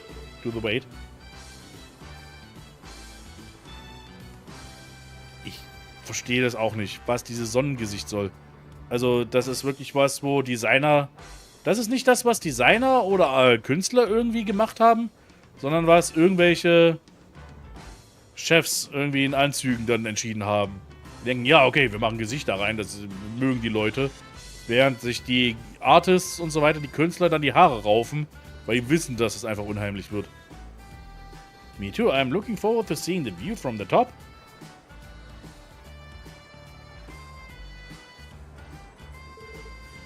Oh, look, Lloyd. Wow, what an amazing sight.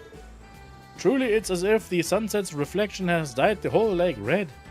Simply breathtaking. Yeah, we came at the perfect time of day. I'm glad I saved my last ticket for this. Ach, und wir sollten doch wirklich das letzte Ticket hier einsetzen, hä? Thank you very much for inviting me, Lloyd. I doubt I'll be forgetting something this beautiful anytime soon. Haha, you're welcome.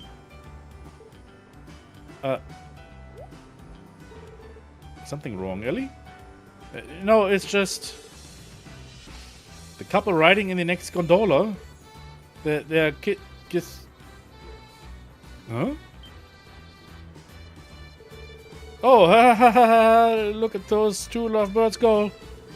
Come to think of it, I did hear this ride was popular among young couples. I have to wonder if we look that way to everybody else too. What? Nothing. Never mind. Why does this feel so awkward?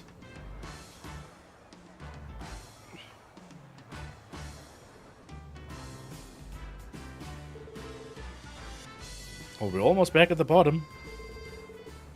I suppose we should get ready to leave then.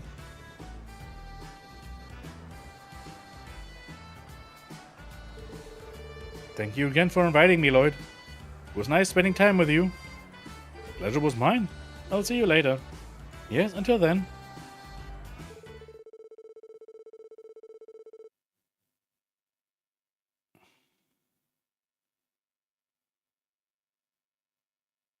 Ich sehe gerade, man bekommt eine Trophäe oder ein Achievement, wenn man bei dem Horror Coaster über 4000 Punkte macht.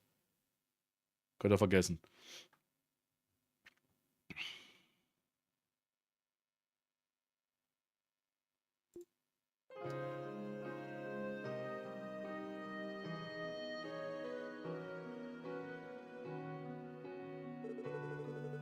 Tio kann nicht loslassen. Tio!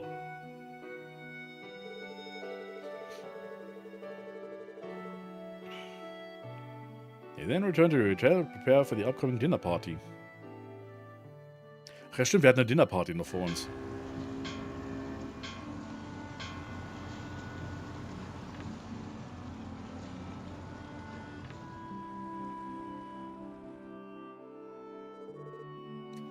Uh-huh, right. Got it. I'm sure everyone else will be fine with that too. Sorry again that you couldn't come along, Chief. Ah, understood. We'll make sure to get all the rest we need before we come back.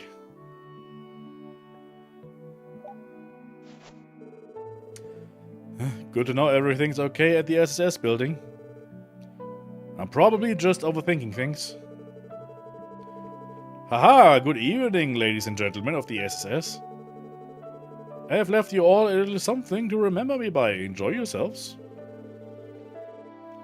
That hacker must have been the one who supplied the tower data to the terrorists. At the same time, I didn't get the sense he belonged to either of the two terrorist cells. Ian also said the hacker likely isn't a member of Heiwi or the Red Constellation either. But if that's the case, who could they be? Lloyd, are you in there? Is that you, Ellie? Come on in. Hello? Were you just on a call with someone? Yeah, it was with the chief.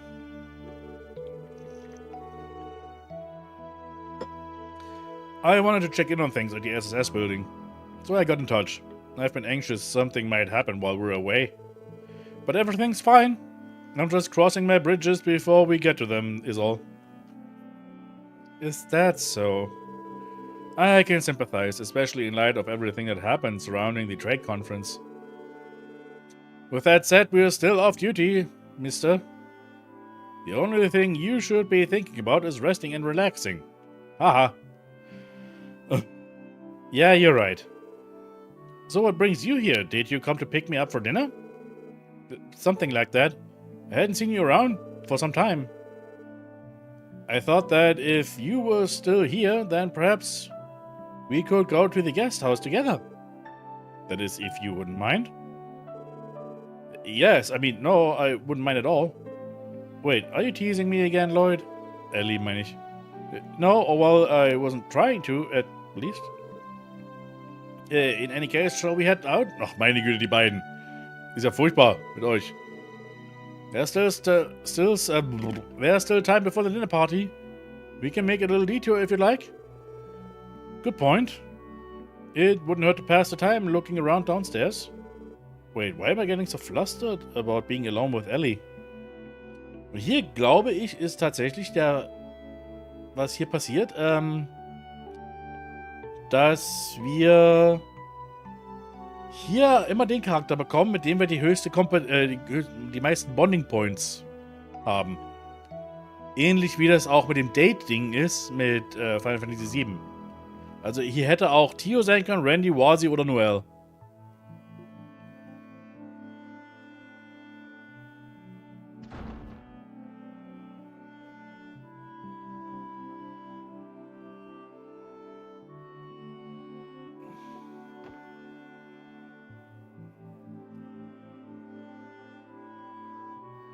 Visit the jewelry store during the event. Lloyd can purchase a special accessory for your partner. Okay, wir können jetzt wirklich Ellie hübschen Schmuck kaufen. By the way, where's Kia? Did she already go with someone? Yeah, she and Tio left earlier. I imagine they're already at the guest house by now. Oh, okay, that's fine then. Is something wrong? Well, she looked a little on edge when she wandered off earlier. She did seem to be having fun at the park, though, so it's probably nothing to worry about. I'm sure it's alright.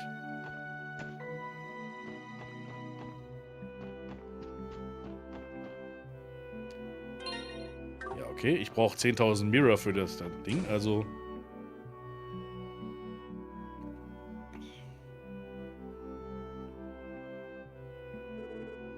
so this is Diamante.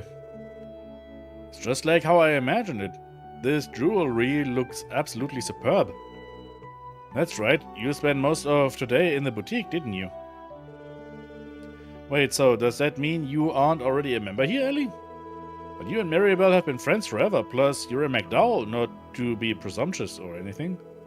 Well, as a matter of fact, Belle and I never came here during any of our trips to Michelin. I think she's the kind of woman who prefers shopping for clothes. Haha, I can see that. Well, now that we're here, why don't we take a look around? I'd love to. Necklaces, Rings, Brooches. Meine Güte, es sind so viele Hahas gewesen. Schreibt mal was anderes bitte rein. Ist ja furchtbar. Their selection is a little overwhelming. True, but there's no sense in worrying yourself too much. Most of it is outside our budget.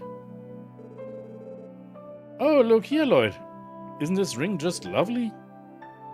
Let me take a closer look. Yeah, it really is. I think it looked great on you, Ellie. Hehe. Now don't you try and flatter me, mister. I'm not, I really meant it. Wirf das dem Spiel vor. Oder dir diesen verfluchten Haha-Counter einzubauen. Ich habe wirklich unterschätzt, wie viele Hahas es in diesem Spiel gibt. Also, ich hätte niemals damit gerechnet, dass es so viele sind, tatsächlich.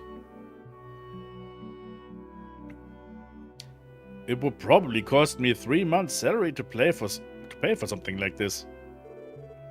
Wait, these rings are...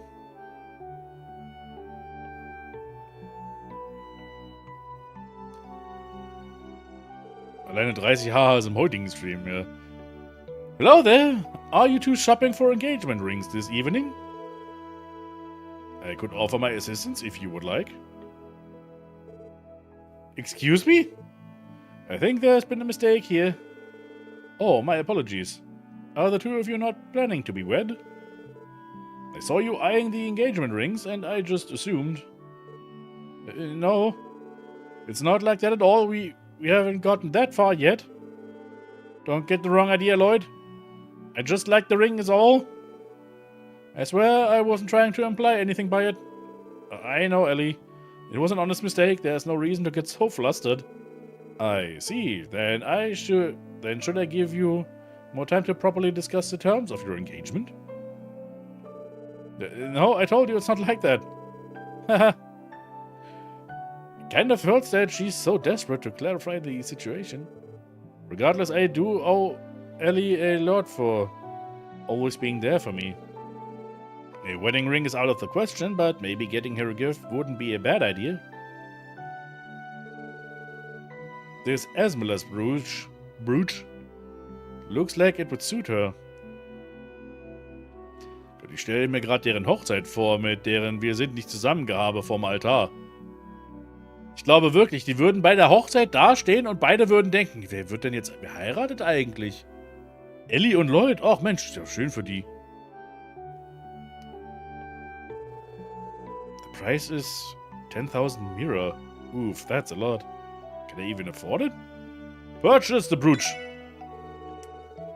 Excuse me, would you mind wrapping up this brooch for us? Oh? Lloyd? What? You've been supporting me day in and day out, Ellie. I just figured you deserved a little show of thanks. It would make me happy if you accepted it. A 10,000 mehrerer brooch is a little more than just a little show of thanks, if you ask me. Do you not like it? Or maybe you'd rather accept a gift like this from someone else? No, that's not it. Thank you, Lloyd. This makes me happier than you know. But I think it's only fitting that I pick something out for you in return. Are you sure? You really don't have to. Don't be ridiculous. Fair's fair. You sit tight. I'll go look for something that suits you. Formally exchanged. Damage presents. Green charm. Green charm. Movement. Evasion. Jewelry adorned with Esmeraldas. A gift from Ellie to Lloyd. Okay. Rüst dich aus. Warum nicht?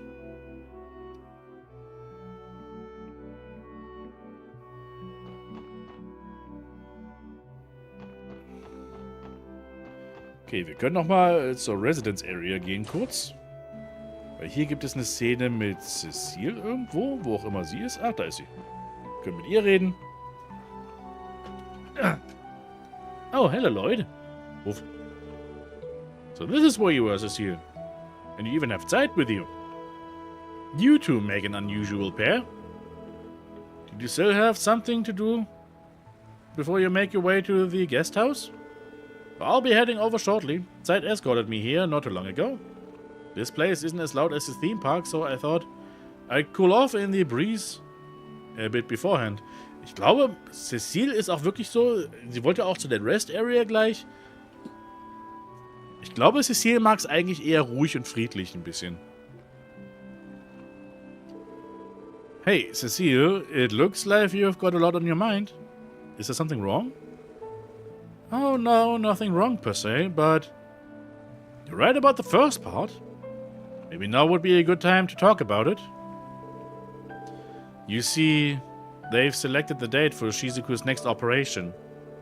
Dr. Sayland will be performing a procedure on her in an attempt to restore her vision. Shizuku is having surgery? She's had several in the past already, but none have succeeded in bringing her eyesight back.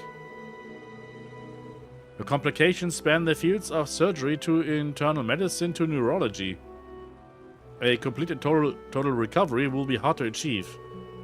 This time, however, Dr. Selen will be trying a new technique that she's been researching for a while now. Du meine Güte, jetzt ist arme Shizuko auch noch fast wie so ein Laborratte oder sowas, ein Testsubjekt. A new technique? The finer details are outside my area of expertise, to be honest. But apparently, Dr. Salen's background in both surgery and neurological science make her uniquely qualified to perform it. The margin of error is slim and the doctor wants everything to be perfect, so we recently had the latest equipment brought in from Ramiferia. According to Dr. Salen, though, the odds of the procedure succeeding are still 50-50 at best. Wow, 50-50 odds. Even after all that. That's troubling to hear.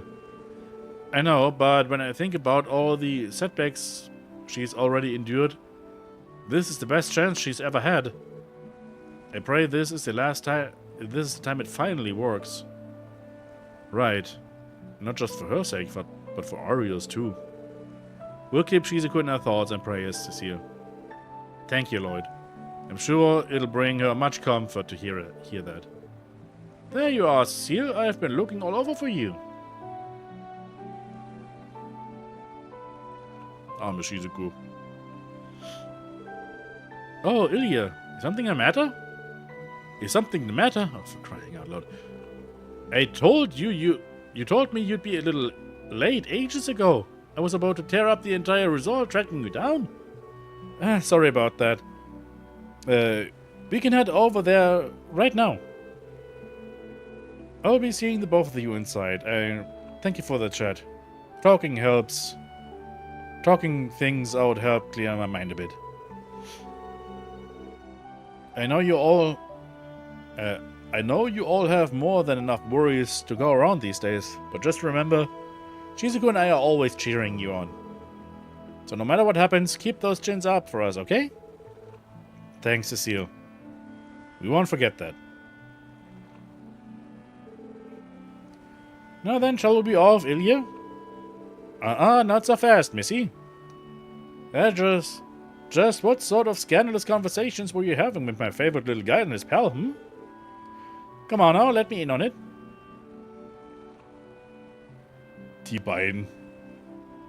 Die passen irgendwie gut zusammen. I get the feeling that Cecile turned our attempts to cheer her up right back at us. Yeah, that about sums her up, alright. Anyway, we should be on our way to the guest house too. Woof. Goodbye for now, Zeit. Okay. Und wenn wir jetzt hier nach oben gehen, können wir auch noch was angucken, glaube ich. Ja. Ah!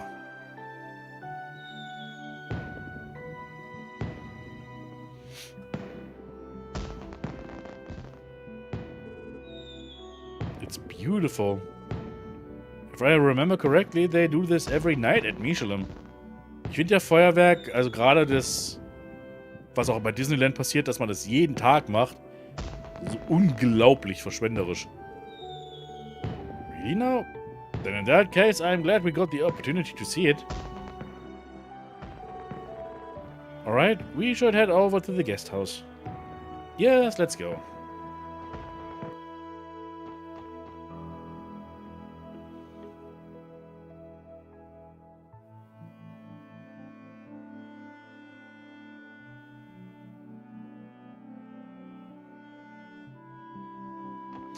Jupp.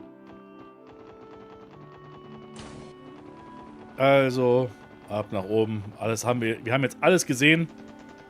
Wir können jetzt hier loslegen.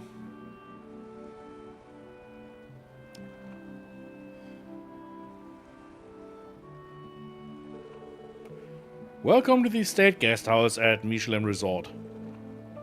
Master Lloyd and Miss Ellie from the SSS, I presume? Yes, that's us. Wait, I remember you. Aber Disney-Parks sind auch die wahre Einnahmequelle von Disney mit den ganzen Familien, die das im Mittelpunkt stellen. Darum geht's mir nicht. Das ist einfach... Ich finde Feuerwerk einfach generell so verschwenderisch. Das ist einfach... Schießt in die Luft, puff und es ist weg. Das ist einfach Schießpulver für... irgendwas verbrannt. Ich will gar nicht wissen, was das in der Umwelt macht. Dann bei immer jedes Mal, wenn da so viel verbrannt wird und explodiert. You were the guy who was at the auction, weren't you? Ah, now that you mention it. Haha, I am terribly sorry about what happened that night. I never would have imagined my previous employer would turn out to the way he has. Many of the old servants, myself included, were retained and entrusted with managing the state's guest house.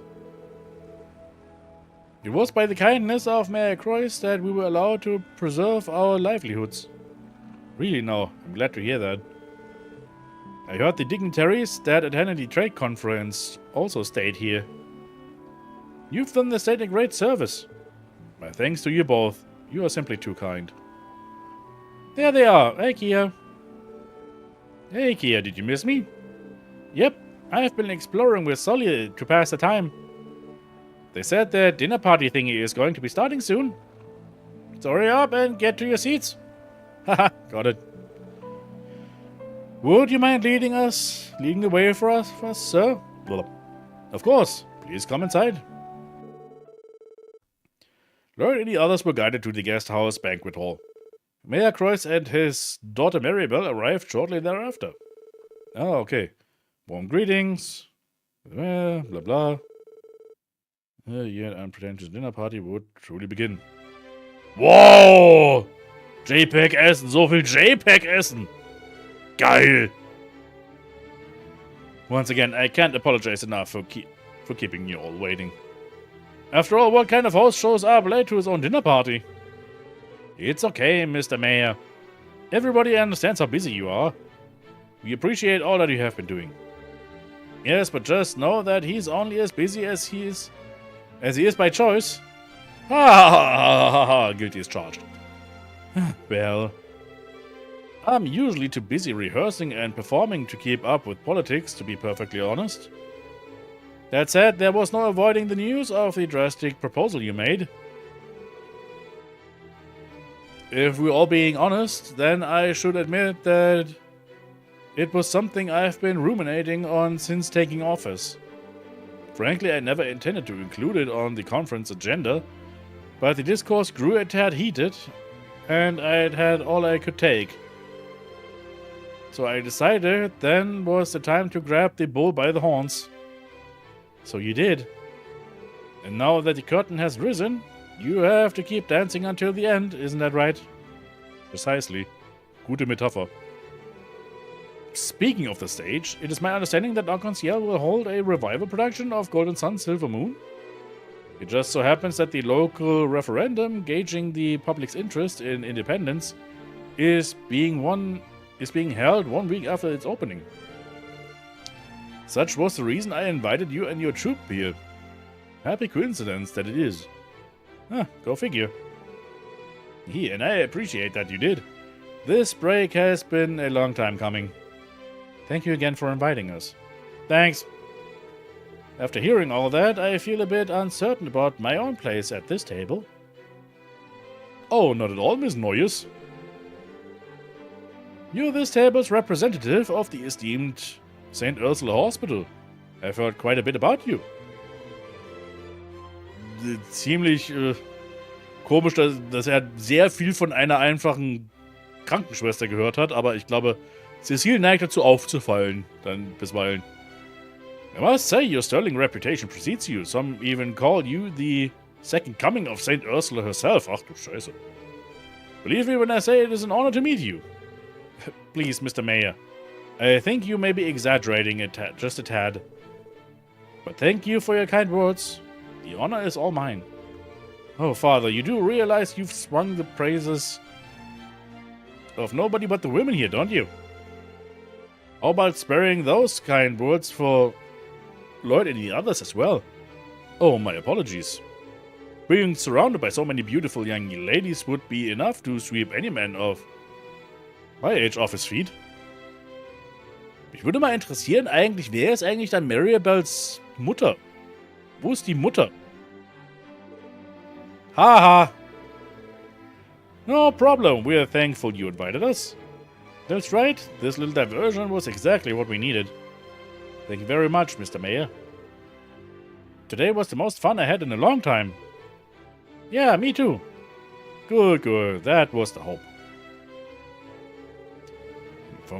Forgive me for bringing this up again, but I wish to speak of the harrowing events that transpired at the conference. The terrorists were guilty of trying to destroy the tower, but I never wanted that day to end the way it did. I do not believe their sins, nor anyone else's for that matter, were grave enough to warrant taking their lives. No. I intend to work to ensure that such tragedies cannot happen again, as well as to show the people of this world that justice is still alive and well. Oh. Hearing you say that helps wash away some of the concerns weighing on my mind. I have a question regarding the state independence referendum. Will Crossbell truly become its own political entity if the public votes in favor of it? No, the referendum itself doesn't have the power to make independence a reality. Ja, das Referendum ist einfach nur dafür da, nachzufragen, sollen sie das denn wirklich machen? Sollen sie wirklich für Unabhängigkeit dann diese Unabhängigkeit anstreben? Ist das, was die Leute in Crossbell wirklich wollen? Kurzum. However, the results will serve as a concrete message to our neighbors abroad. Once votes are in, an international public opinion will begin to form. That will be our opportunity to snatch independence from the major powers. Or at least that's how I imagine it. Ballsy play. You make it sound all too easy. The way I see it, you're leading Crossbell right into dire straits. But was he? No, it's exactly as he says. Was für eine entspannte Dinnerparty hier. There's no question about the complex geopolitical challenge Crossbell state independence will present.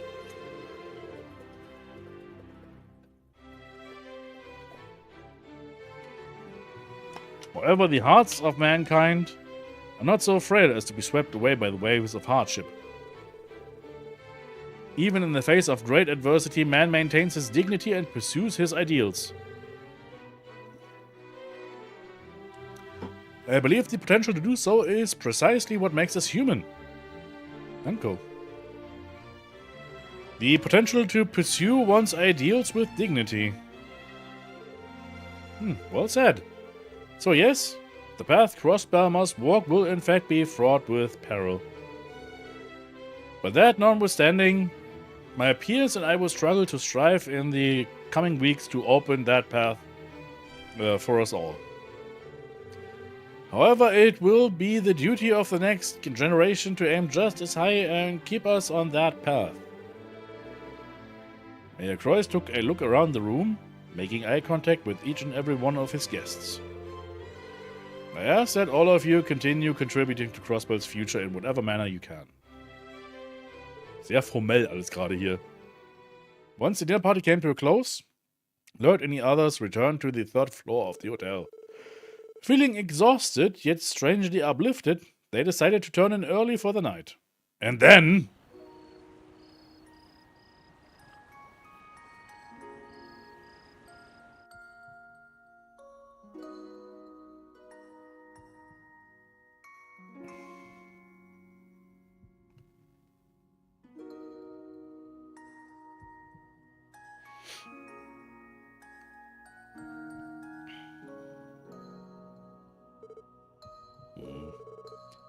Crossbell's barriers. The same barriers that have stood before us all year. Maybe Mayor Croix is doing what he believes is necessary for Crossbell to surmount them. But what about us? When Rivage was toppled, one of those barriers crumbled alongside it, irrespective of our efforts. And now the hurdle we find in front of us is even greater than ever before. Lloyd hat Albträume über Barrieren. Was auch sonst, ne? Is the SSS? Am I actually doing enough to make a difference? And if not, am I really okay with that? This is going nowhere. I'm exhausted, yet I can't sleep. Can't sleep a wink. Maybe I should go to the lounge and get some water?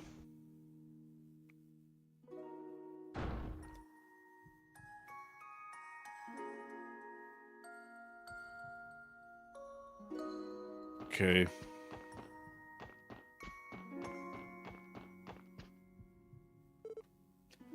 Oh? Oh, Risha. Kann auch nicht schlafen. Ja, ich hab doch. Ich mach ja schon. Okay.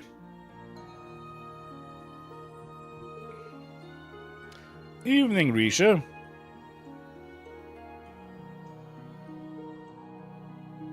Einfach weil Lloyd von Wasser sprach. Ja, okay. Aber es war auch gut. Ich muss hydriert bleiben. Ich lese viel vor. Oh, it's you, Lloyd. Sorry about that. I hope I didn't startle you. Oh no, it wasn't your fault. I was just lost in thought is all. Well? Is it okay if I join you? Mm-hmm.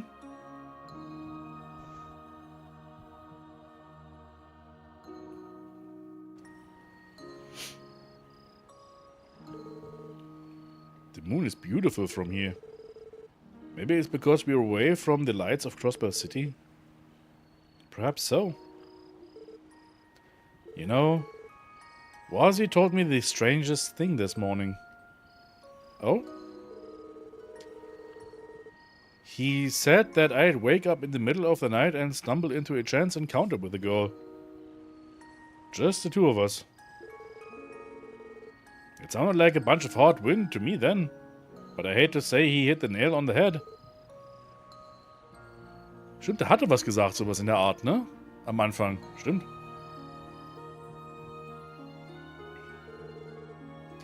You never cease to surprise me, Lloyd. I was just starting to wish I had someone here with me, and not a minute later, there you were. Simply having you here makes me feel so much more at ease. I have to say I envy the rest of the SSS. Haha. You give me too much credit. I still have a lot of areas I need to work on as a senior detective. And as a leader too. For one, I desperately need to grow up. Hey, Risha? I don't mean to offend you, but... there's something I've been wanting to ask. Wie groß sind sie?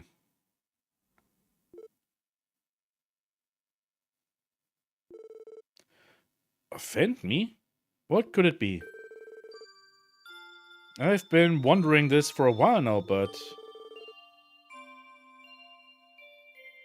Ja, genau, was ist deine BH-Größe? Genau das meinte ich. Why is it that your eyes look so forlorn whenever you smile? I've noticed it since the day we met.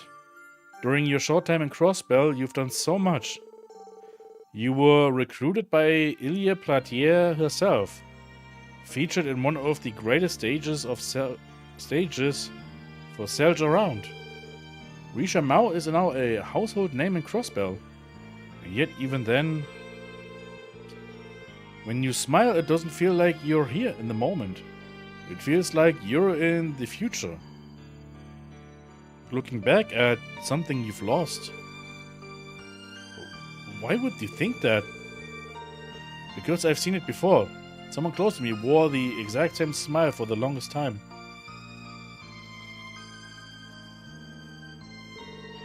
But eventually, like her grief, it faded. Now she can smile as genuinely as she did before. But you, on the other hand, I don't think I've ever seen you smile any other way. Her grief came from trying to bear the sorrow of losing someone she loved. Forever. So, what about you? Ach du meine Güte, da ist er jetzt wirklich einfach mal mit der Tür ins Haus gefallen. Aber sie kann ihm das ja auch nicht sagen, ne? Also meine Vermutung ist, der Gesichtsausdruck von ihr ist so traurig dann bei sowas immer, weil sie weiß, dass es nicht ewig bestehen kann. Sie ist Yin. Sie ist der Assassine Yin. Also die Geschichte, dass sie die Tänzerin in Arc-en-Ciel ist, ich glaube, sie denkt einfach, dass es irgendwann einfach vorbei sein wird. Und deshalb sie einfach immer irgendwie so eine gewisse Traurigkeit hat, weil sie es höchstwahrscheinlich auch sehr genießt, die Tänzerin dort zu sein. Aber irgendwann ist dieses Glück, was sie dort irgendwie erfährt, vorbei. Das wäre jetzt meine Vermutung bei dem Ganzen. Why smile that way even in the presence of someone like Ilya? Someone you love and cherish? She's always been there for you. And she always will be. You really are full of surprises. I've always known you were sharp, but I didn't expect you to see right through me. Does that mean... Yes, everything you said is true. Maybe it's because I know I'll have to leave Crossbell before long. Hey, ich hatte recht. I thought that might be it. Let me guess, you can't tell me the reason, can you? That's right. I can't share the details, but I can tell you this. The path I'm bound to walk is already set. It has been from the day I was born. The path? Think of it as inheriting a family business. I've been living my life for that sole purpose ever since I was little. It's the same path my ancestors have walked throughout history. Okay, jetzt macht es wirklich eigentlich... Jetzt muss ich ehrlich sagen, es war wirklich ein Fehler der Entwickler, den Reveal zu haben, dass Risha Yin ist, so früh zu machen. Das haben wir ja schon in Zero gesehen. Das war eine schlechte Idee. Das hätten sie nicht machen sollen. Das hätte jetzt diese Unterhaltungen hier viel interessanter gemacht. Weil jetzt wissen wir eh schon, worum es geht. Hier hätte man jetzt einfach wirklich Vermutungen anstellen können und sowas. Aber so... But now I no longer understand where that path is leading me, nor my reasons for taking it. I see. But if you really don't like it, then why not leave it?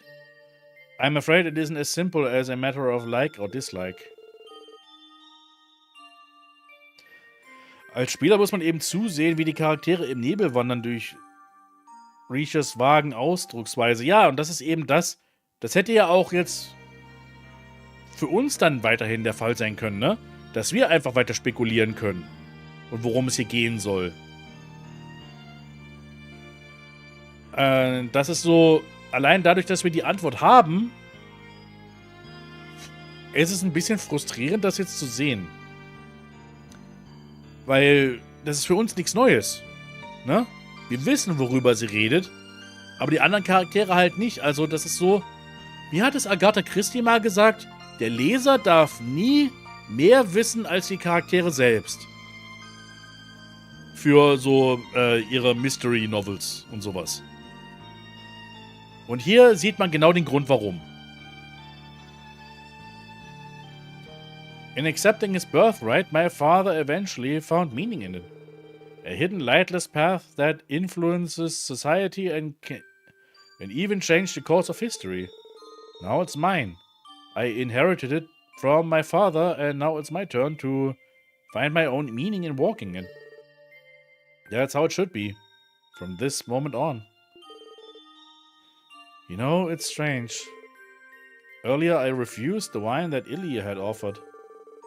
Yet sitting here I feel as though the rays of the moon alone have me intoxicated.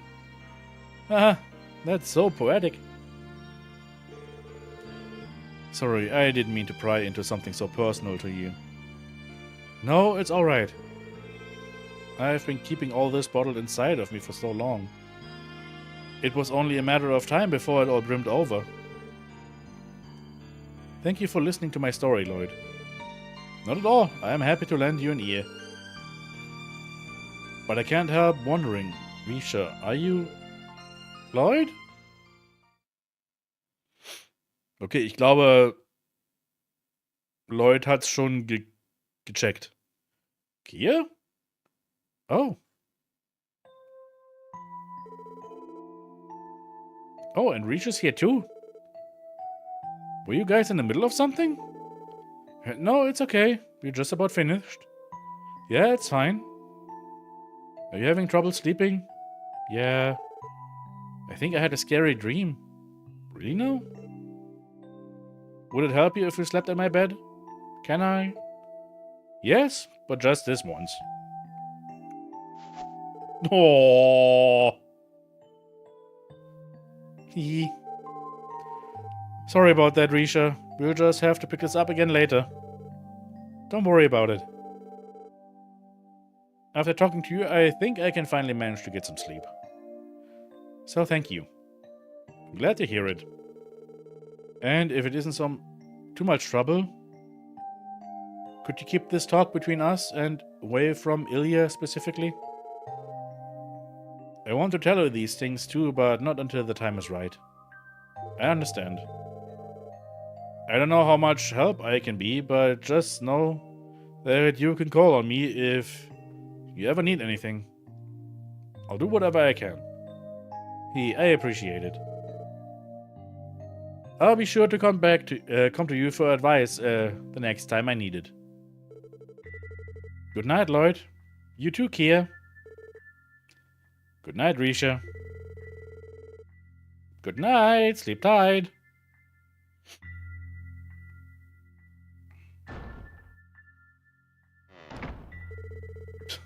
Ist so süß, der Sprite gerade. Did anything happen to Risha?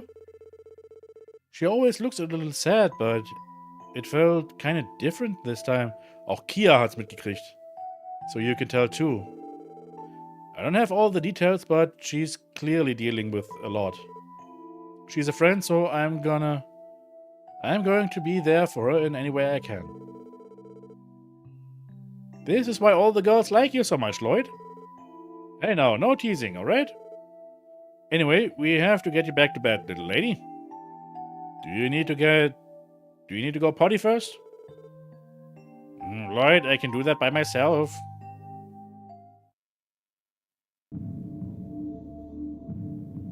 What the fuck ist hier gerade los? What? Das ist das Ende von Zero gewesen.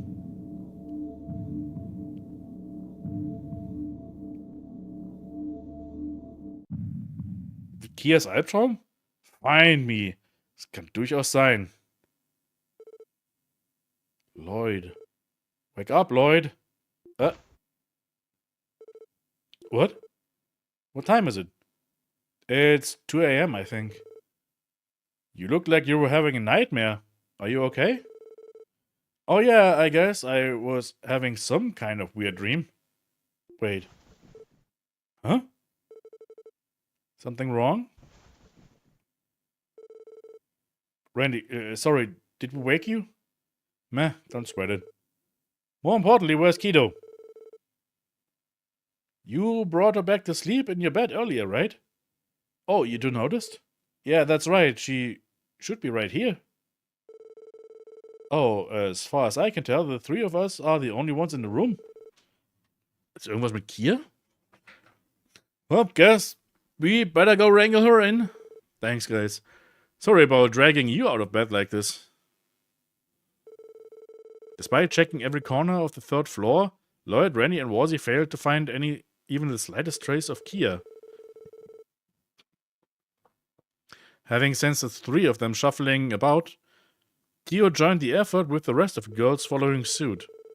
Soon after, the group called upon the hotel staff for help, expanding their search to the second floor. So she's not on the second floor either? I'm terribly sorry. Given the circumstances, we weren't able to make a thorough search of every guest room. You've only done more than enough. It is the middle of the night, after all. Ist es zum Anwesen zurückgegangen? Gute Frage. What the heck is Shortstuff's problem? Wandering off who knows where half asleep? This is growing more and more concerning. Where could she have gone? Searching via the Aeon system has yielded no result. I have no idea where she could be. My. Oh yeah, how do we forget? We've got a super sniffer on our side. Gruff! Okay, das war intens. What? He said, follow me, she's this way. Then what are we waiting for? After him!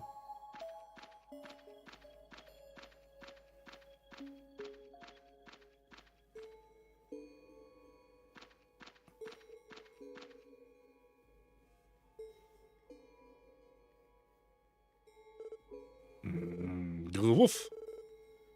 That way, but tread carefully. Wow, you really do pick up what he's laying down? But what could be out there that we need to be careful about? Irgendwas ist hier gerade sehr seltsam, ne?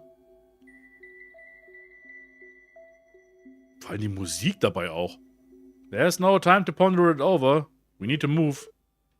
Fran? Cecile? Ilya? Sully? Risha? Would you mind staying here and waiting for us? But... No, I understand. We'd only slow you down if we tagged along. Trails of Silent Hill, yeah, ein bisschen. Alright, but if something happens, call us immediately, okay? I brought a first aid kit so I can at least treat any minor injuries. Thanks, that helps. Please be careful out there, everyone. Just contact me on your Enigma if there's an emergency.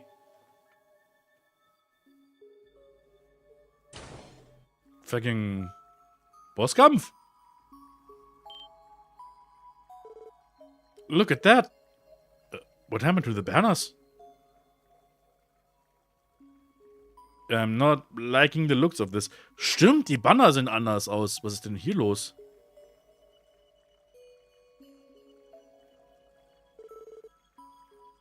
When did this even happen? I doubt it's one of the park's nighttime attractions. Von Katzen zu Clowns. Ist es Campanella? Es könnte durchaus... Es war auch mein erster Gedanke. Definitely not. Never ever heard of anything like this. Besides, there's no way they would ever vandalize Mishi's good image like this. True enough. Wait, look there.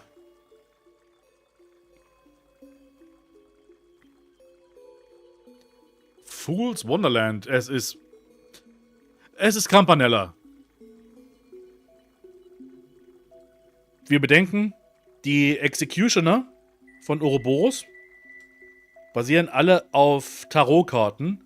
Und Campanella ist Tarotkarte Nummer 0, The Fool. They even went and goofed around with the name. I feel like I'm still dreaming or something. I don't know what kind of dreams you have, but I call this a nightmare. Kier is somewhere up ahead. That's all that matters to me. We're going in no matter what. Right.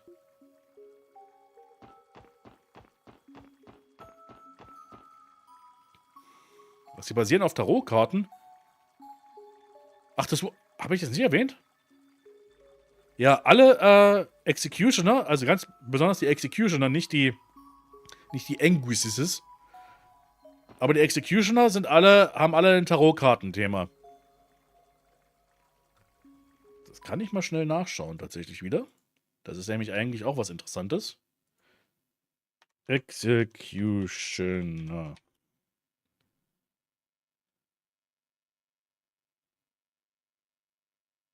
What?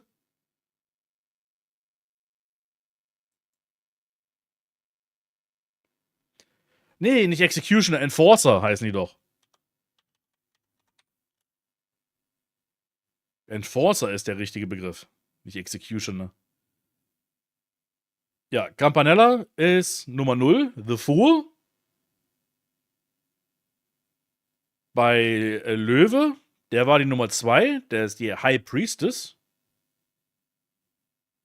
Ich muss jetzt gerade gucken, dass ich nicht hier irgendwie was spoilere. Luciola war die Nummer 6, Lovers. Walter ist die Nummer 8. Und das ist Strength, also Stärke. Blue Blanc ist die Nummer 10. Der ist The Wheel of Fortune. Joshua war die Nummer 13. Und das ist Death. Ren war die Nummer 15. The Devil. Und der Rest wäre alles Spoiler.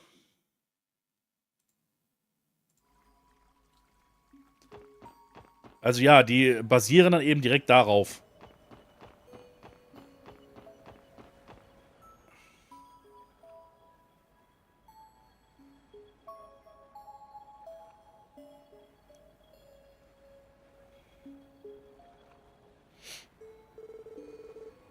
Someone around here has a pretty tacky sense of taste. I don't know what's going on, but they sure didn't hold any yellow elbow grease back. I have to say, this hedge was a lot less creepy with Mishi's face on it.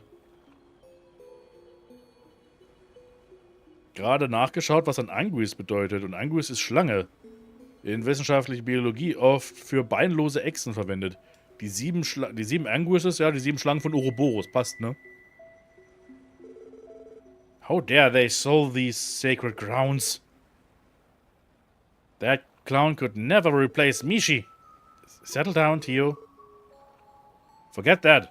What's important is where Kia ran off to. Something coming. Watch your 2 and 10. What? What the shit? Ah! Oh ja, das sind Geister. What are they? They don't look like special effects from the horror coaster. That's for sure.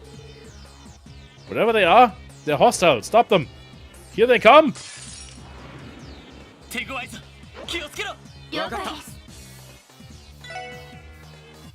Miracle Gas and Zany Zenith.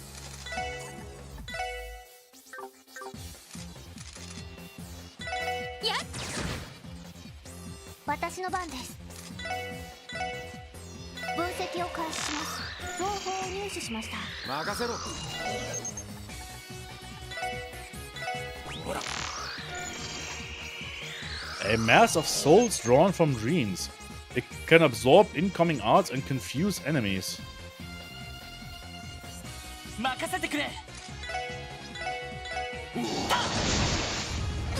Okay, ich glaube, ich weiß schon, was hier los ist. A mass of souls drawn, ja, okay. Lulls foes to sleep and absorbs physical attacks. Ja, ich dachte das, weil ich es gerade gesehen habe. Also der hier kann man nur mit magischen Angriffen töten, den hier nur mit physischen.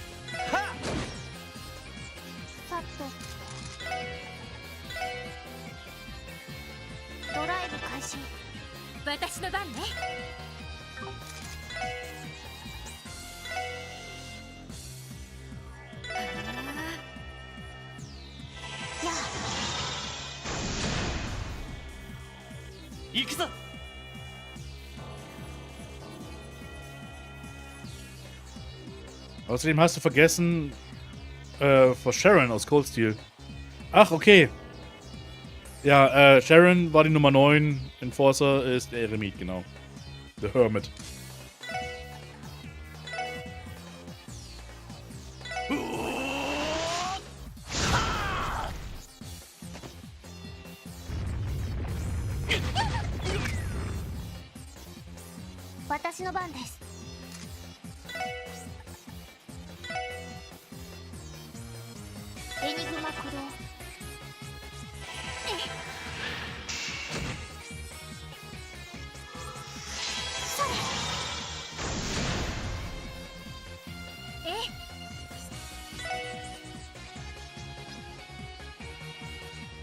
Herdemarker nicht. Okay. Ich habe nur Stone Spike. Yes. Bist du Hazy Haze?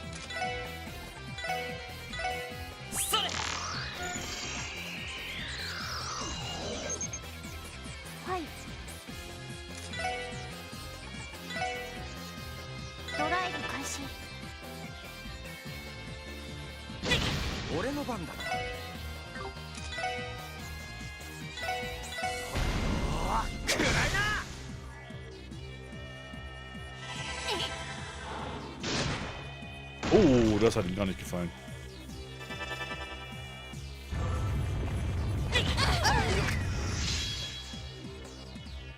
Yes.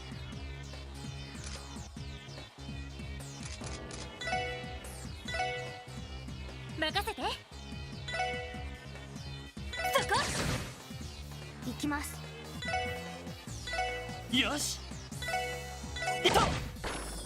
Okay, einer ist zumindest weg. 私の番です。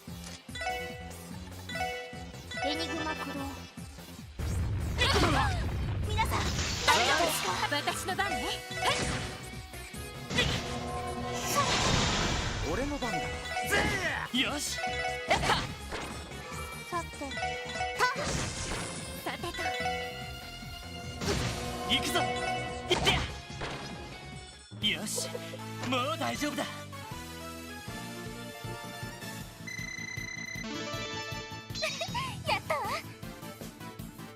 Aerial Cannon 2. Okay. Pant. What the hell was that about? I couldn't tell you, but they were very formidable. Ja, auf normal wäre das wirklich ein harter Kampf gewesen, glaube ich. How long are you going to keep hiding? Show yourself already! What? Hm. Ha ha ha! Did you notice me, or was that just your intuition? War klar, dass er es ist. What the? A boy! I couldn't feel his presence at all. Bastard! Who are you? Haha! Where are your manners? We've already crossed paths once before. I would hope you haven't forgotten me, ladies and gentlemen of the special support section. It can't be. He is the hacker who trapped all of you in Jonas' room at the B sector, as well as the person who supplied the terrorists with data on Orkis Tower. The first time we encountered each other was in front of the Doll Studio, right? Das ist jetzt, glaube ich, der Moment, wo wir uns dann sagen können, ey, wir müssen mal zu dem Doll-Studio gehen und mit dem Typen reden und ihn mal befragen. Haha, bingo! I am Enforcer Number 0, Campanella the Fool. A pleasure to finally meet you. He's from the secret society that threw LeBeurle into chaos. Jetzt ist, glaube ich, der Moment, wo Ouroboros richtig auch nochmal wieder ins Blickfeld gerät, ne? Die ganze Zeit jetzt in Crossbell ging es eher um den Kult und um solche Sachen und Ouroboros war nur so im Hintergrund. Aber jetzt geht's richtig los. Glaube ich. I figured something was up when you mentioned seeing them at the studio. To make matters worse, he's been colluding with the terrorists. Those unlucky terrorists met with quite a terrible fate, didn't they?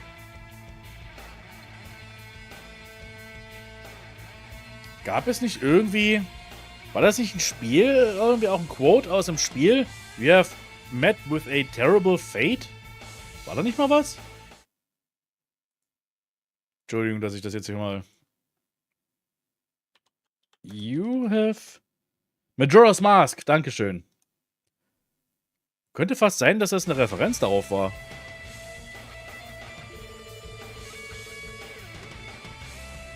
They didn't fly into town thinking they'd catch the eye of Heu and the Red Constellation, that's for sure. But the Calvardians got off easy. Oh, those poor boys from the Empire. Such a shame. Der Maskenverkäufer hat es zur Linken, nachdem er mit der verfluchten Maske belegt war. Ja, genau. How can you just mock them like that? You were on the same team, weren't you? They were your comrades. Aha, they were pawns, more like. Completely and utterly disposable. I figured they would be interesting enough to shake things up, but I gave them a hand. I couldn't care less about their goals or ideologies. Ugh. Well, aren't you a piece of work? He resembles you, Wazi, but with a trashy suit and zero tact. Enough beating around the bush.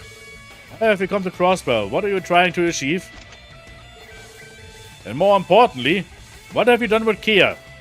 Tell us or we'll force it out of you. Ooh, I like you.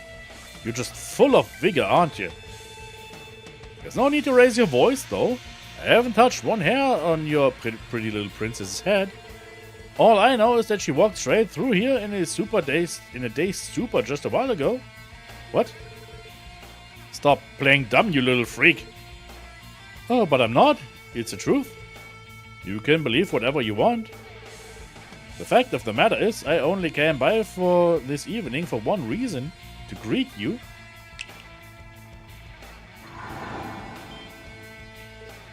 Huh? What's happening?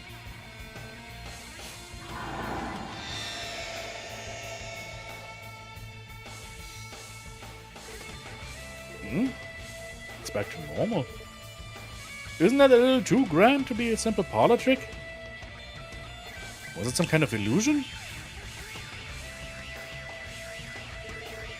Ha ha ha!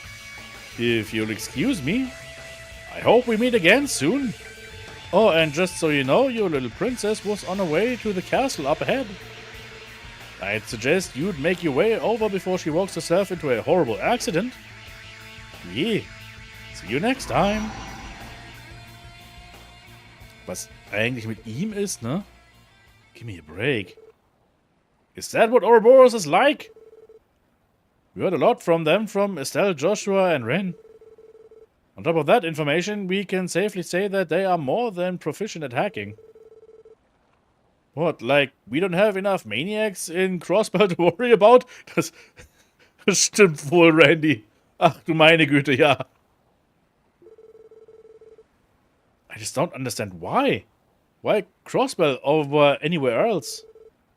Regardless of what their gambit here is, we'll need to set it aside for now. Searching for Kia seems like a more pressing matter, wouldn't you say? Right. He said she's at a castle up ahead.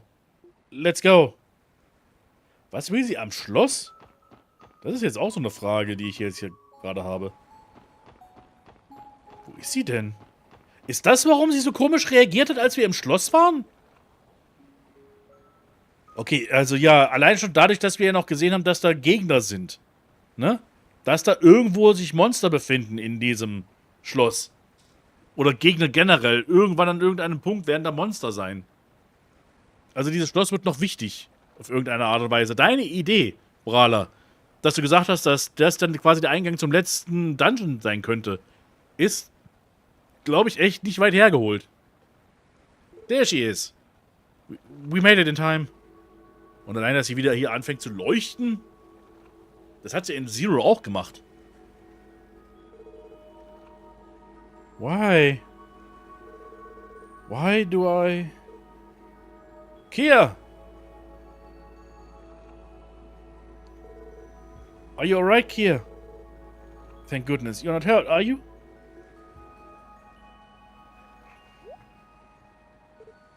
Huh? What's up, guys? Is something wrong? Don't you what's up, guys, me? What are you doing here, Kia? Why did you wander out of bed by yourself? Huh? Are we at that castle in the park? What am I doing here? Well, that's just dandy. She doesn't recall a single thing that's happened. Do you think she was sleepwalking? I don't know. I mean, yeah, people do that, but all the way across an entire theme park? Do you really not remember, kiddo? I remember hearing a voice in my dream that was calling out to me. Or maybe it was like I was calling out to it? Huh. Well, if it really was just a dream, then no harm done. We're just glad you're safe. Yeah, you said it. Come on, let's return to the hotel. We've got to get you back to bed, okay, Kia? Okay. Lloyd and the others then took Kia back to the hotel and put her to bed. Shortly after, they contacted park security and explained what had happened. Once things were ironed out, the SSS paid another visit to the scene, but failed to find anything that could explain Kia's strange behavior.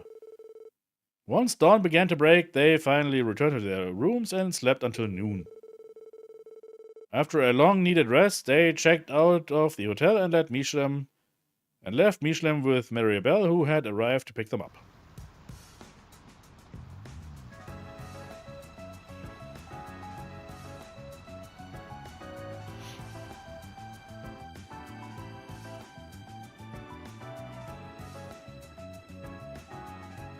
Was für ein seltsames Ereignis jetzt am Ende noch, hä?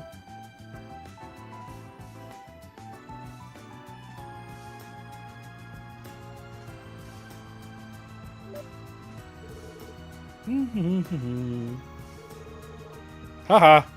You look like you're in a good mood, Kia. I know this trip was more hectic than we bargained for. But did you have fun? Das war das 100. Haha.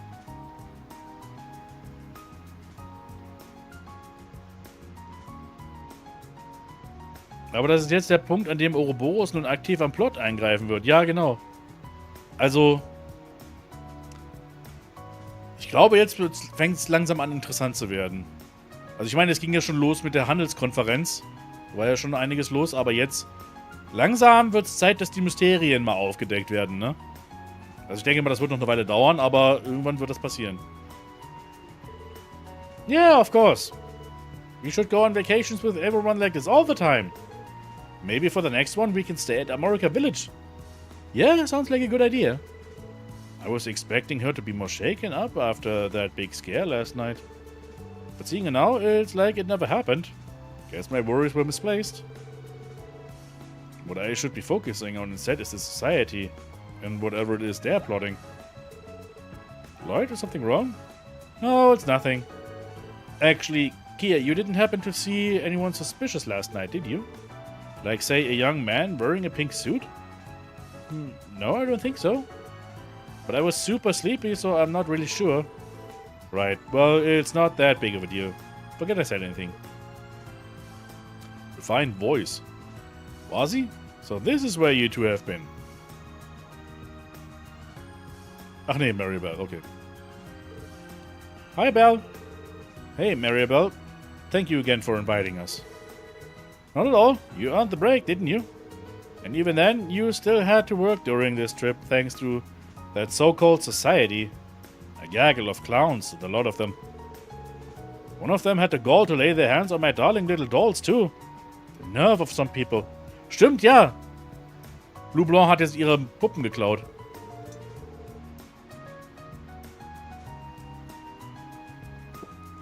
The security department had best prepare themselves for a thorough restructuring in the near future.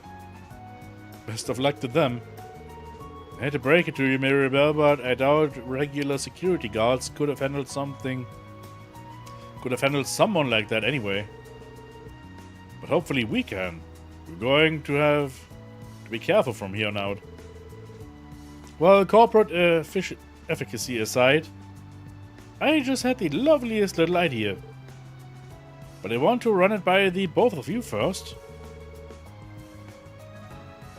What do you say to taking a commemorative photo together with the entire group? Oh, that is a good idea. Is that like the group picture we took with everyone a while back? Yeah. It's a good way to preserve the memories you made with everyone. That way, when you look at the photo, you'll have something to remember the trip by. Cool, then let's take one. It's decided. Up here on the deck would make for a better backdrop than the cabin, wouldn't you say? Good point. The weather is perfect too. I'll go gather the others. Please do. And if you don't mind, could you inform the stewardess as well? Commemorative photos are part of the ship's service. She'll take the photo for us free of charge. For sure.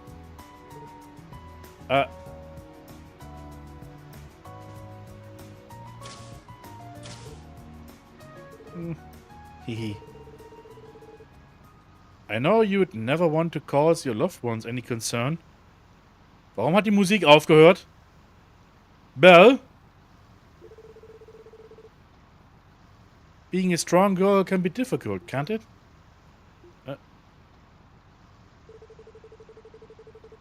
Something is troubling you deep down, isn't it? I'd be happy to help if you allow me. Belle?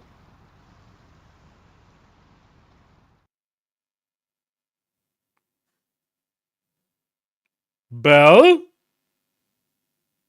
Marry a Belle? Entschuldigung? What the fuck war das?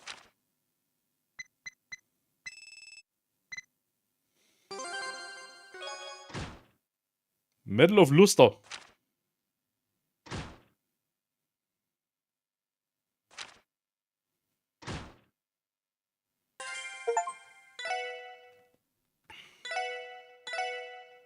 Das wahre Böse hat sich revealed. Das wäre ja wirklich komisch. Aber das war verdächtig gerade, oder? Warum gerade der Moment? Was war das gerade? Ganz, ganz strange. Aber ja, so haben wir die Intermission jetzt hinter uns gebracht. Das heißt, wir können beim nächsten Mal direkt dann sofort in Kapitel 3 übergehen.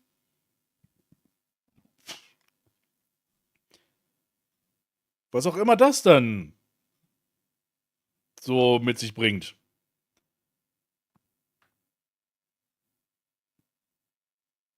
Kapitel 3 wird, glaube ich, mitunter mit eines der längsten Kapitel, wie ich das hier so sehe. Aber das sind Sachen, die wir beim nächsten Mal sehen werden. Jetzt sind wir hier für heute mit dem Ding hier fertig. Das ist ein guter Abschlusspunkt. Komplette Intermission von Anfang bis Ende durch. Wir haben Frauen eingecremt. Und der Rest ist eigentlich unwichtig gewesen. Also, dann würde ich sagen, machen wir für heute erstmal Schluss. Und wir sehen uns dann beim nächsten Mal. Also, dann, ciao.